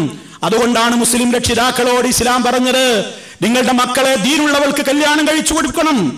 ദീനുള്ളവൻ കല്യാണം കഴിക്കട്ടെ. അവിടെ മുതൽക്ക് ശ്രദ്ധിക്കാൻ പറഞ്ഞു. ഒരു കുട്ടി ഉണ്ടായിട്ടല്ല, ഉണ്ടാകുന്നതിന്റെ മുമ്പ് പോലും ശ്രദ്ധിക്കാൻ പറഞ്ഞ മതമാണ് ഇസ്ലാം. ഇണയെ തെരഞ്ഞെടുക്കുമ്പവരെ ദീനാ നോക്കാൻ പറഞ്ഞത്. ആണിനോട് പറഞ്ഞു ദീനുള്ള പെണ്ണിനെ വിവാഹം കഴിക്കണം. പെണ്ണിന്റെ രക്ഷിതാക്കളോട് പറഞ്ഞു ദീനുള്ള പുതിയാപ്പിളയെ തെരഞ്ഞെടുക്കണം. എന്നിട്ടോ ലൈംഗിക ബന്ധത്തിൽ ഏർപ്പെടുന്ന അവരുടെ മധുരിമയാർന്ന നിമിഷങ്ങളിൽ പങ്കിടുമ്പോൾ പോലും, ഭാര്യാഭർത്താക്കളുടെ ശാരീരിക ബന്ധത്തിന്റെ ഘട്ടത്തിൽ പോലും, അവിടെ പോലും ഈ ഒരു ഉത്കണ്ഠയുണ്ടാകുന്ന നിലക്ക് അല്ലാഹുവേ ജന്നിബ്ന ശൈത്താന ഫീമാ റസഖ്തനാ, നീ ഞങ്ങൾക്ക് നൽകുന്നതിൽ പൈശാചികമായ സർവ്വരൂപത്തിലുള്ള കാര്യങ്ങളിൽ നിന്നും നീ ഞങ്ങളെ അകറ്റേണമേ എന്ന് പറയുകയാണ്. ഉണ്ടാകാൻ പോകുന്ന സന്താനങ്ങളെ കുറിച്ച് മുൻകരുതലുകൾ തന്റേതായ ജീവിതത്തിന്റെ തുടക്കം മുതലേ പഠിപ്പിച്ച ഒരു മതമാണ് ഇസ്ലാം. നമ്മൾ മനസ്സിലാക്കണം, ഒരു കുട്ടി ഗർഭസ്ഥ ശിശുവായിരിക്കുമ്പോൾ ഉമ്മ കാണുന്ന ഫിലിമുകളടക്കം കുട്ടിയെ സ്വാധീനിക്കുമെന്നാണ് പഠനങ്ങൾ വ്യക്തമാക്കുന്നത്. മനസ്സിലാക്കണം. അവിടെ മുതൽ ഓരോ കാര്യങ്ങളിലും മതബോധമുള്ള രക്ഷിതാക്കളാണെങ്കിൽ മതബോധമുള്ള മക്കളായി വളരും. അതിന്റെയും പുറമെ പ്രാർത്ഥിക്കണമെന്നാണ് രക്ഷിതാക്കളോട് പറഞ്ഞത്. വല്ലദീന യഖൂലൂന റബ്ബനാ ഹബ് ലനാ മിൻ അസ്വാജിനാ വദുർരിയാതിനാ ഖുർറത അയ്യുൻ വജഅൽനാ ലിൽമുത്തഖീന ഇമാമാ. സത്യവിശ്വാസികൾ ഇങ്ങനെ പ്രാർത്ഥിക്കുന്നവരാണ്, ഞങ്ങളുടെ ഇണകളിൽ നിന്ന് നീ കൺകുളിർമ തരണേ, ഞങ്ങളുടെ സന്താനങ്ങളിൽ നിന്നും നീ ഞങ്ങൾക്ക് കണ്ണിന് കുളിർമ തരണേ. മകന്റെ പ്രവൃത്തി കണ്ടിട്ട്, മകന്റെ പ്രവൃത്തി കേട്ടിട്ട്, മകളുടെ പ്രവൃത്തി കണ്ടിട്ട്, മകളുടെ പ്രവൃത്തി അറിഞ്ഞിട്ട് സന്തോഷിക്കാൻ നമുക്ക് സാധിക്കണം. അതൊക്കെ കേട്ടിട്ട് കരയേണ്ട ഒരവസ്ഥയുണ്ടാകരുത്, വീട്ടിലടച്ചിരിക്കേണ്ട ഒരു ഗതികേടുണ്ടാവരുത്. എന്റെ മക്കളുടെ പ്രവർത്തനങ്ങൾ കേൾക്കുമ്പോഴും കാണുമ്പോഴും എന്റെ കണ്ണിന് ആനന്ദം പകരാനാകുന്ന നിലക്ക് നീ അവരെ വളർത്തണേ അല്ലാഹ്. വജഅൽനാ ലിൽ മുത്തഖീന ഇമാമാ, നല്ലവരായ ആളുകൾക്ക്, മുത്തഖീങ്ങൾക്ക് മാതൃകായോഗ്യരായ നിലക്ക് നീ ഞങ്ങളെ മാറ്റിത്തരണേ എന്ന് പ്രാർത്ഥിക്കാൻ വിശ്വാസികളോട് പറയണം. ഇതിന് പ്രാർത്ഥിക്കണം എന്നുണ്ടെങ്കിൽ ഉമ്മയും ബാപ്പയും നന്നാവണം, ഉമ്മയും ബാപ്പയും നന്നാവണം. അതിന് രക്ഷിതാക്കളുടെ ഏറ്റവും വലിയ സഹകരണം തീർച്ചയായും ആവശ്യമാണ്. പ്രിയമുള്ളവരെ, കുട്ടികളിൽ കാണുന്ന ആ നിലയ്ക്ക് അവർ വീടുകളിലേക്ക്, കലാലയത്തിന്റെ പ്രയാസങ്ങളിൽ നിന്ന് അവർ വീടുകളിലേക്ക് തിരിച്ചെത്തുമ്പോൾ, കലാലയങ്ങളുടെ പ്രയാസങ്ങളിൽ നിന്ന് അവർ വീടുകളിലേക്ക് തിരിച്ചെത്തുമ്പോൾ ബിസ്മി ചൊല്ലിക്കൊണ്ട് മക്കൾ വീട്ടിൽ കയറണം. മക്കൾ ബിസ്മി ചൊല്ലി വീട്ടിൽ കയറട്ടെ, അതിനവർ ശീലിക്കണം. വീട്ടുകാരോട് അസ്സലാമു അലൈക്കും സലാം പറയണം. പഠനോപകരണങ്ങളും ബാഗും വസ്ത്രങ്ങളും ഒക്കെ അലക്ഷ്യമായി ഇടരുത് മക്കളെ. കയറി വന്നാൽ കുട്ടികൾ ടെൻഷൻ കൊണ്ടാവും ചിലപ്പോഴും കയറി വരിക. അപ്പൊ ചില കുട്ടികൾ എന്ത് ചെയ്യും, ബാഗ് ഒരേറ്, ടൈ ഒരു ഭാഗത്തേക്ക് ഒരേറ്, സോക്സ് ഒരു ഭാഗത്തേക്ക് ഒരേറ്, ബുക്ക് വേറൊരു ഭാഗത്തേക്ക് ഏറ്, വസ്ത്രം വേറൊരു ഭാഗത്തേക്ക് ഏറ്. ഇങ്ങനെയല്ല. കയറി വരുന്ന മുസ്ലിം വിദ്യാർത്ഥി സലാം പറഞ്ഞു വീട്ടിലേക്ക് കയറി, വസ്ത്രം അഴിച്ചിടാണ്. മുഷിഞ്ഞ വസ്ത്രമാണോ അലക്കാനുള്ള ബക്കറ്റിലേക്ക് ഇട്ട് കൊടുക്കുക. നല്ല വസ്ത്രമാണോ ഹാങ്കറിൽ തൂക്കുക. പുസ്തകം ബാഗ് എവിടെ വെക്കാറ് അവിടെ തന്നെ വെക്കുക. അതുപോലെ തന്നെ എവിടെയാണ് പേനയും മറ്റു ഉപകരണങ്ങളൊക്കെ വെക്കാറുള്ളത് അവിടെ തന്നെ വെക്കുക. ഭക്ഷണം കൊണ്ടുപോയ പാത്രമുണ്ടോ അത് അടുക്കളയിലേക്ക് നീക്കുക. ഓരോന്നും വെക്കേണ്ടടുത്ത് വെച്ചു എന്ന് ഉറപ്പുവരുത്തുക. പിന്നെന്താ ചെയ്യേണ്ടത്? നിസ്കാരം ബാക്കിയുണ്ടോ ഉടനെ പോയി ഉളു എടുത്ത് നിസ്കരിക്കുക. കുറച്ചു നേരം റെസ്റ്റ് ആവശ്യമുണ്ടോ കുറച്ച് റെസ്റ്റ് എടുക്കുക. നമ്മുടെ മക്കൾ അങ്ങനെ വളരട്ടെ, ആ രൂപത്തിൽ ഉണ്ടാവട്ടെ. എന്നിട്ടോ രക്ഷിതാക്കളും മനസ്സിലാക്കണം കുട്ടികൾ കയറി വരുമ്പോൾ രക്ഷിതാക്കൾ മനസ്സിലാക്കണം മക്കൾ വളരെ ക്ഷീണവും ടെൻഷനും ഒക്കെ ആയിട്ടാവും പലപ്പോഴും കയറി വരിക. അങ്ങനെ കയറി വരുമ്പോൾ ചിലപ്പോൾ വല്ല ഗുഡ് ന്യൂസും ആയിട്ടാവും വരുന്നത്, നല്ല വാർത്തയായിട്ടാവും വരിക. എനിക്ക് ഇത്ര മാർക്ക് കിട്ടി, പോടാ എൻ്റെ മാർക്ക് ഇനിയിപ്പോൾ എത്ര, അവൻ കാര്യമായിട്ട് കൊണ്ടുവന്നതാ. എന്ത് ഇന്ന് സ്കൂളിൽ എനിക്ക് 100ൽ 100, അല്ലെങ്കിൽ 50ൽ 49 കിട്ടി, അല്ലെങ്കിൽ അത് കിട്ടി, അല്ലെങ്കിൽ എത്ര കിട്ടി എന്നൊക്കെ പറഞ്ഞ് ഭയങ്കര സന്തോഷത്തിൽ കയറി വരുമ്പോൾ ഒരു പക്ഷെ അടുക്കളയിലാവും, കേട്ട മട്ടേ ഉണ്ടാവില്ല, പാപ്പ വേറെന്തെങ്കിലും പണിയിലാവും. അപ്പോൾ അത് ശ്രദ്ധിക്കേയില്ല. അങ്ങനെ ആയാൽ ആ കൂമ്പടഞ്ഞുപോയി. ആ കുട്ടിയുടെ മനസ്സിന്റെ വേദന അത് ആരോടാ പറയാൻ സാധിക്കുക? അത് തിരിച്ചറിയുന്ന എത്ര രക്ഷിതാക്കളുണ്ട്. നമ്മൾ എന്ത് തിരക്കിലാവട്ടെ, കുട്ടി ഒരു നല്ല വാർത്തയായിട്ട് കയറി വരികയാണോ, ഏത് പ്രായക്കാരനാവട്ടെ, ഏത് പ്രായക്കാരനുണ്ടാവും ചിലപ്പോൾ നല്ല വാർത്തയും കൊണ്ട് കയറി വരാൻ. ഏത് പ്രായക്കാരനാവട്ടെ കയറി വരുമ്പോൾ വളരെ അത് ശ്രദ്ധിച്ച് മാഷാ അല്ലാഹ് ഒന്ന് കെട്ടിപ്പിടിച്ചൊരു മുത്തം കൊടുത്ത് വേണമെങ്കിൽ ഒന്ന് എടുത്ത് ചാടി ആ നിലക്കൊക്കെ അവനോടൊരു സന്തോഷം പ്രകടിപ്പിച്ചു നോക്കൂ. അവനത് വല്ലാത്തൊരു, നിങ്ങൾ പിന്നെ അവൻ എന്ത് മേടിച്ചു കൊടുക്കുന്നതിനേക്കാളും വല്ലാത്തൊരു സന്തോഷം. മോശം ആ രൂപത്തിലുള്ള പെരുമാറ്റം ഉണ്ടാവാൻ പാടില്ല. നല്ല വാർത്തകളുമായി കയറി വരുമ്പോൾ അവരെ പ്രോത്സാഹിപ്പിക്കണം. അവരിലുള്ള നന്മകളെ കണ്ടെത്തണം. തിന്മകൾ മാത്രം കാണാൻ നടക്കരുത്. കുറ്റങ്ങൾ മാത്രം കാണുക. കുട്ടികൾ നല്ല നല്ല കാര്യങ്ങൾ, നല്ല പ്രവർത്തനങ്ങൾ ചെയ്യും. മാഷാ അല്ലാഹ്, 1ാം സഫിലെത്തി, മാഷാ അല്ലാഹ്, ജസാക്കല്ലാഹ്, അള്ളാഹു മോനെ നല്ല ആഫിയത്ത് തരട്ടെ, നല്ല കുട്ടി, കൃത്യമായി പള്ളിയിലെത്തി, സുബഹിക്ക് 1ാം സഫിലെത്തി, ളുഹറിനെത്തി, 1ാമത്തെ തക്ബീറത്തുൽ ഇഹ്റാമിന്റെ സമയത്ത് തന്നെ പള്ളിയിലെത്തി. ഒക്കെ പ്രോത്സാഹിപ്പിക്കുക, നല്ല കാര്യങ്ങൾ ചെയ്യുക. നമുക്ക് ഒരു നല്ലൊരു കാര്യം ചെയ്യും, ജസാക്കല്ലാഹ്, അള്ളാഹ് മോനിക്ക് പ്രതിഫലം തരട്ടെ. എന്തൊരു നല്ല രൂപത്തിലുള്ള ചിട്ടകൾ, എന്തൊരു സംസ്കാരങ്ങൾ. മക്കൾ ആ രൂപത്തിൽ കേൾക്കട്ടെ. അപ്പൊ അവർക്ക് മനസ്സിൽ എന്തൊരു സന്തോഷം ആ മുഖത്ത് ഇങ്ങനെ വിടരുന്നു. ആ രൂപത്തിലുള്ള നല്ല പെരുമാറ്റങ്ങൾ കയറി വരുമ്പോൾ വീട്ടിൽ നിന്നുണ്ടാകണം. ഇത് കയറി വരുമ്പോൾ തന്നെ എത്തടാ അട പിട എന്നൊക്കെ പറഞ്ഞ് ഭയങ്കര പ്രശ്നങ്ങളായി കഴിയുമ്പോൾ വളരെയേറെ ബുദ്ധിമുട്ടായി. അതുപോലെ തന്നെ വലിയ ടെൻഷൻ കൊണ്ട് ചിലപ്പോൾ വല്ല വിഷമത്തിന്റെ വാർത്തയും പറഞ്ഞുകൊണ്ടാവും വരുന്നത്. ഉമ്മയുപ്പ എന്താ ചെയ്യേണ്ടത്? ശ്രദ്ധയോടെ അത് കേൾക്കാൻ തയ്യാറാവണം. കുട്ടികളുടെ പ്രയാസങ്ങൾ നമ്മളോട് പറയാൻ അവർക്ക് കരുത്തു കൊടുക്കണം. എന്തെന്നെ പ്രശ്നങ്ങൾ പുറത്തവർക്കുണ്ടെങ്കിലും നമ്മളോടവർ പങ്കുവെക്കുന്ന ഒരു പെരുമാറ്റം നമ്മൾ അങ്ങോട്ട് കൊടുക്കണം. ഒരു കൂട്ടുകാരെ പോലെ. കുട്ടികൾക്ക് എന്ത് പ്രയാസം ഉണ്ടെങ്കിലും ഒരാളോട് തുറന്നു പറയാനുണ്ടെങ്കിൽ അവർക്കത് വലിയ സന്തോഷമാണ്. നമുക്കൊക്കെ അങ്ങനെ തന്നെയാണ്. അതുകൊണ്ട് മക്കൾ മറ്റുള്ളവരോട് തുറന്നു പറയുന്നതിന് പകരം എന്ത് പ്രശ്നമാവട്ടെ മക്കളെ ഉണ്ടെങ്കിൽ എന്നോട് പറഞ്ഞോളണ്ടേ, എൻ്റെ അടുക്കൽ വന്ന് പറയാ. അങ്ങനെ ബാപ്പയോട് പറയാ, ഉമ്മയോട് പറയാ. ഉമ്മയോട് പങ്കുവെക്കാൻ പറ്റാത്ത, ബാപ്പയോട് പങ്കുവെക്കാൻ പറ്റാത്തതൊന്നും ഉണ്ടാവരുത്. എല്ലാം പറയണം. എന്തൊക്കെ ഉണ്ടായി, എന്തൊക്കെ സംഭവിച്ചു, എന്താ എൻ്റെ പ്രശ്നം, എന്താണ് എനിക്ക് കോളേജിൽ പ്രശ്നം, എന്താണ് എനിക്ക് സ്കൂളിൽ പ്രശ്നം, എല്ലാ വിഷയങ്ങളും ശരിക്കും പഠിയുന്നില്ലേ, അല്ലെങ്കിൽ ഏതെങ്കിലും വിഷയത്തോട് എനിക്ക് പ്രത്യേകമായിട്ട് വിഷമം തോന്നുന്നുണ്ടോ, അല്ലെങ്കിൽ ശാരീരികമായിട്ട് വല്ല പ്രശ്നമുണ്ടോ, സമയത്ത് കണ്ണ് കാണൽ, തലവേദന ഉണ്ടോ, എന്താണ് എൻ്റെ പ്രശ്നങ്ങൾ, അത് ബാപ്പയോടും ഉമ്മയോടും തുറന്നു പറയുന്നൊരു മക്കൾ. ആ നിലക്കുള്ള ഒരു മക്കളായി കഴിഞ്ഞാൽ ഭയത്തിന്റെ നിലക്കല്ല നമ്മൾ ഭരിക്കേണ്ടത്. ഭയങ്കര പേടിപ്പിച്ചിട്ടായ പിന്നെ ഒന്നും ഇങ്ങോട്ട് ഒന്നും പറയൂല. ഒരിക്കൽ തന്നെ പറഞ്ഞ അനുഭവം ഉണ്ടെങ്കിൽ പിന്നെ ആ വഴിക്കെടുക്കൂല. ആദ്യം ഒരു പ്രശ്നം ഉണ്ടായിട്ട് വലിയ കാര്യമായിട്ട് പറഞ്ഞതാ, അപ്പൊ നോക്കുമ്പോൾ ഇങ്ങനെ ഉണ്ടായത്, പിന്നെ രണ്ടാമത് നിങ്ങളോട് വന്ന് പറയോ? പറയൂല. ഏത് പ്രശ്നവും ശാന്തമായി കേട്ട് ഒരു കൂട്ടുകാരെ പോലെ അന്യനെ പോലെ കാണാതെ നമ്മുടെ കുട്ടികൾക്ക് നമ്മളൊരു ക്രൂരന്മാരാണെന്ന്, വീട്ടുകാരൊരു ക്രൂരന്മാരാണ് എന്ന് കുട്ടികളുടെ മനസ്സിലൊരിക്കലും തോന്നാതെ, ഏത് പ്രത്യാഘാതങ്ങളും ഏത് രൂപത്തിലുള്ള പ്രതിസന്ധികളും ഉണ്ടെങ്കിലും വളരെ നല്ല നിലക്ക് കുട്ടികളുമായി പെരുമാറിക്കഴിഞ്ഞാൽ, അവരിലുള്ള പോരായ്മകൾ സ്നേഹത്തോടെ ബോധ്യപ്പെടുത്തി കഴിഞ്ഞാൽ വലിയ മാറ്റങ്ങൾ ഉണ്ടാകും, ഒരുപാട് മെച്ചങ്ങൾ അതിലൂടെ ഉണ്ടാകും. സുഹൃത്തുക്കളെ, ഇതൊക്കെ ഒരു ദിവസം കൊണ്ടോ 2 ദിവസം കൊണ്ടോ നടക്കുന്ന കാര്യങ്ങളല്ല. വലിയ രൂപത്തിൽ ശ്രദ്ധ വെച്ച് കഴിഞ്ഞാൽ തീർച്ചയായും നമ്മുടെ ജീവിതത്തിൽ മാറ്റങ്ങൾ ഉണ്ടാക്കുവാൻ സാധിക്കും. നമ്മുടെ മക്കൾ ആ നിലക്ക് വളരട്ടെ. അതിന് വേണ്ട രൂപത്തിലുള്ള ഒരു തുറന്ന സമീപനം വീടുകളിൽ ഉണ്ടാവട്ടെ. ഇത് പ്രശ്നം എന്താ? കുട്ടികൾ വീട്ടിലേക്ക് സലാമൊക്കെ പറഞ്ഞു കയറിയിട്ടുണ്ടാവും. ബാപ്പി മീൻ സീരിയല്ല, അവൻ വലിയ കാര്യമായിട്ട് അസ്സലാമു അലൈക്കും എന്നൊക്കെ പറഞ്ഞ് ബിസ്മില്ലാ ശൈത്താനെ ഒഴിവാക്കി വീട്ടിൽ കയറിയതാ. അപ്പൊ ഉമ്മയും ബാപ്പി ശൈത്താന്റെ മുമ്പ് തന്നെയാണ് അവരിങ്ങനെ. എന്നിട്ട് ഇങ്ങനെ കുട്ടിക്ക് പഠിക്കാനും സാരില്ല, കുട്ടി അപ്പുറത്തെ റൂമിലിരുന്ന് ഇങ്ങനെ പഠിക്കുക. അപ്പോ കുട്ടിക്ക് എന്താ ഇങ്ങനെ മനസ്സിലിങ്ങനെ എന്താ ഇവിടെ ഉമ്മയും ബാപ്പിയും കാണുന്നു, ഒന്നിങ്ങനെ വന്ന് ടി വിയിൽ പോയിരുന്ന് പഠിക്കടാ. അവൻ പഠിക്കോ? താന്തിയും തള്ളിയും കുത്തിരുന്ന് ഈ ഹറാമ് കാണല്ലേ? എന്നിട്ട് മക്കളോട് പോയിരുന്ന് പഠിക്കടാ എന്ന് പറഞ്ഞാൽ കുട്ടി പോകൂല. അതുകൊണ്ട് ബാപ്പ നന്നാവണം, ഉമ്മ നന്നാവണം. ബാപ്പ 5 നേരം പള്ളിയിൽ ജമാഅത്തിന് പോകുന്ന ബാപ്പയാവണം. ഔറത്ത് മറച്ചുകൊണ്ട് പരപുരുഷന്മാർക്കിടയിലേക്ക് ഇറങ്ങുന്ന ഉമ്മയാവണം. അവര് പറഞ്ഞാലേ മക്കൾ കേൾക്കൂ. അല്ലെങ്കിൽ തൽക്കാലം നിങ്ങളുടെ അടിയുടെ ചൂടോർത്തിട്ട് ഒരു പക്ഷേ മിണ്ടാതിരുന്നേക്കാം, പക്ഷെ ഉള്ളിൻ്റെ ഉള്ളിൽ ആ കുട്ടികൾ വാചാലരായിരിക്കും. കാണിച്ചു തരടാ, കുറച്ചു കാലം കഴിയട്ടെ. അതൊക്കെ വരാനിരിക്കുന്ന ദുരന്തങ്ങളാണ്. അതുകൊണ്ട് പ്രിയമുള്ളവരെ ശ്രദ്ധിക്കുക. എല്ലാവർക്കും കൂട്ടുത്തരവാദിത്തമുണ്ട്. അതുകൊണ്ട് ഞാൻ ഇവിടെ അവസാനിപ്പിക്കുകയാണ്. നമ്മുടെ വിദ്യാർത്ഥികൾ കലാലയങ്ങളിലേക്ക് പുറപ്പെട്ട് വീടുകളിൽ തിരിച്ചെത്തുന്നത് വരെയുള്ള ഇസ്ലാമികമായവരുടെ സംസ്കാരം, മുസ്ലിമിന്റെ ഒരു ദിവസം എന്ന നിലക്ക്, മുസ്ലിം വിദ്യാർത്ഥിയുടെ ഒരു ദിവസത്തിൽ അവൻ ശ്രദ്ധിക്കേണ്ട കാര്യങ്ങളാണ് ഈ 2 ക്ലാസ്സുകളിലായി സൂചിപ്പിച്ചത്. അല്ലാഹു റബ്ബുൽ ആലമീൻ നന്മയുടെ കിരണങ്ങളെ കൂടുതൽ വളർത്തുവാൻ നമുക്ക് തൗഫീക്ക് നൽകുമാറാകട്ടെ. തിന്മകളിൽ നിന്ന് രക്ഷപ്പെടുത്തുവാനും നമുക്ക് അല്ലാഹു തൗഫീക്ക് നൽകുമാറാകട്ടെ. നല്ലൊരു രൂപത്തിലുള്ള നല്ലവരായ ഈ ലോകത്തും നാളെ പരലോകത്തും നമ്മൾ മരിച്ചു കഴിഞ്ഞാലും നമ്മിലേക്ക് എപ്പോഴും എത്തിക്കൊണ്ടിരിക്കുന്ന, നല്ല രൂപത്തിൽ നമുക്ക് വേണ്ടി പ്രാർത്ഥിച്ചു കൊണ്ടിരിക്കുന്ന സന്താനങ്ങളെ അല്ലാഹു നമുക്ക് പ്രദാനം ചെയ്യുമാറാകട്ടെ. എല്ലാവിധത്തിലുള്ള ഫിത്നക്കാരുടെ ഫിത്നകളിൽ നിന്നും എല്ലാ ശർറുകളിൽ നിന്നും അല്ലാഹു നമ്മയും നമ്മുടെ സന്താനങ്ങളെയും കാത്തു രക്ഷിക്കുമാറാകട്ടെ.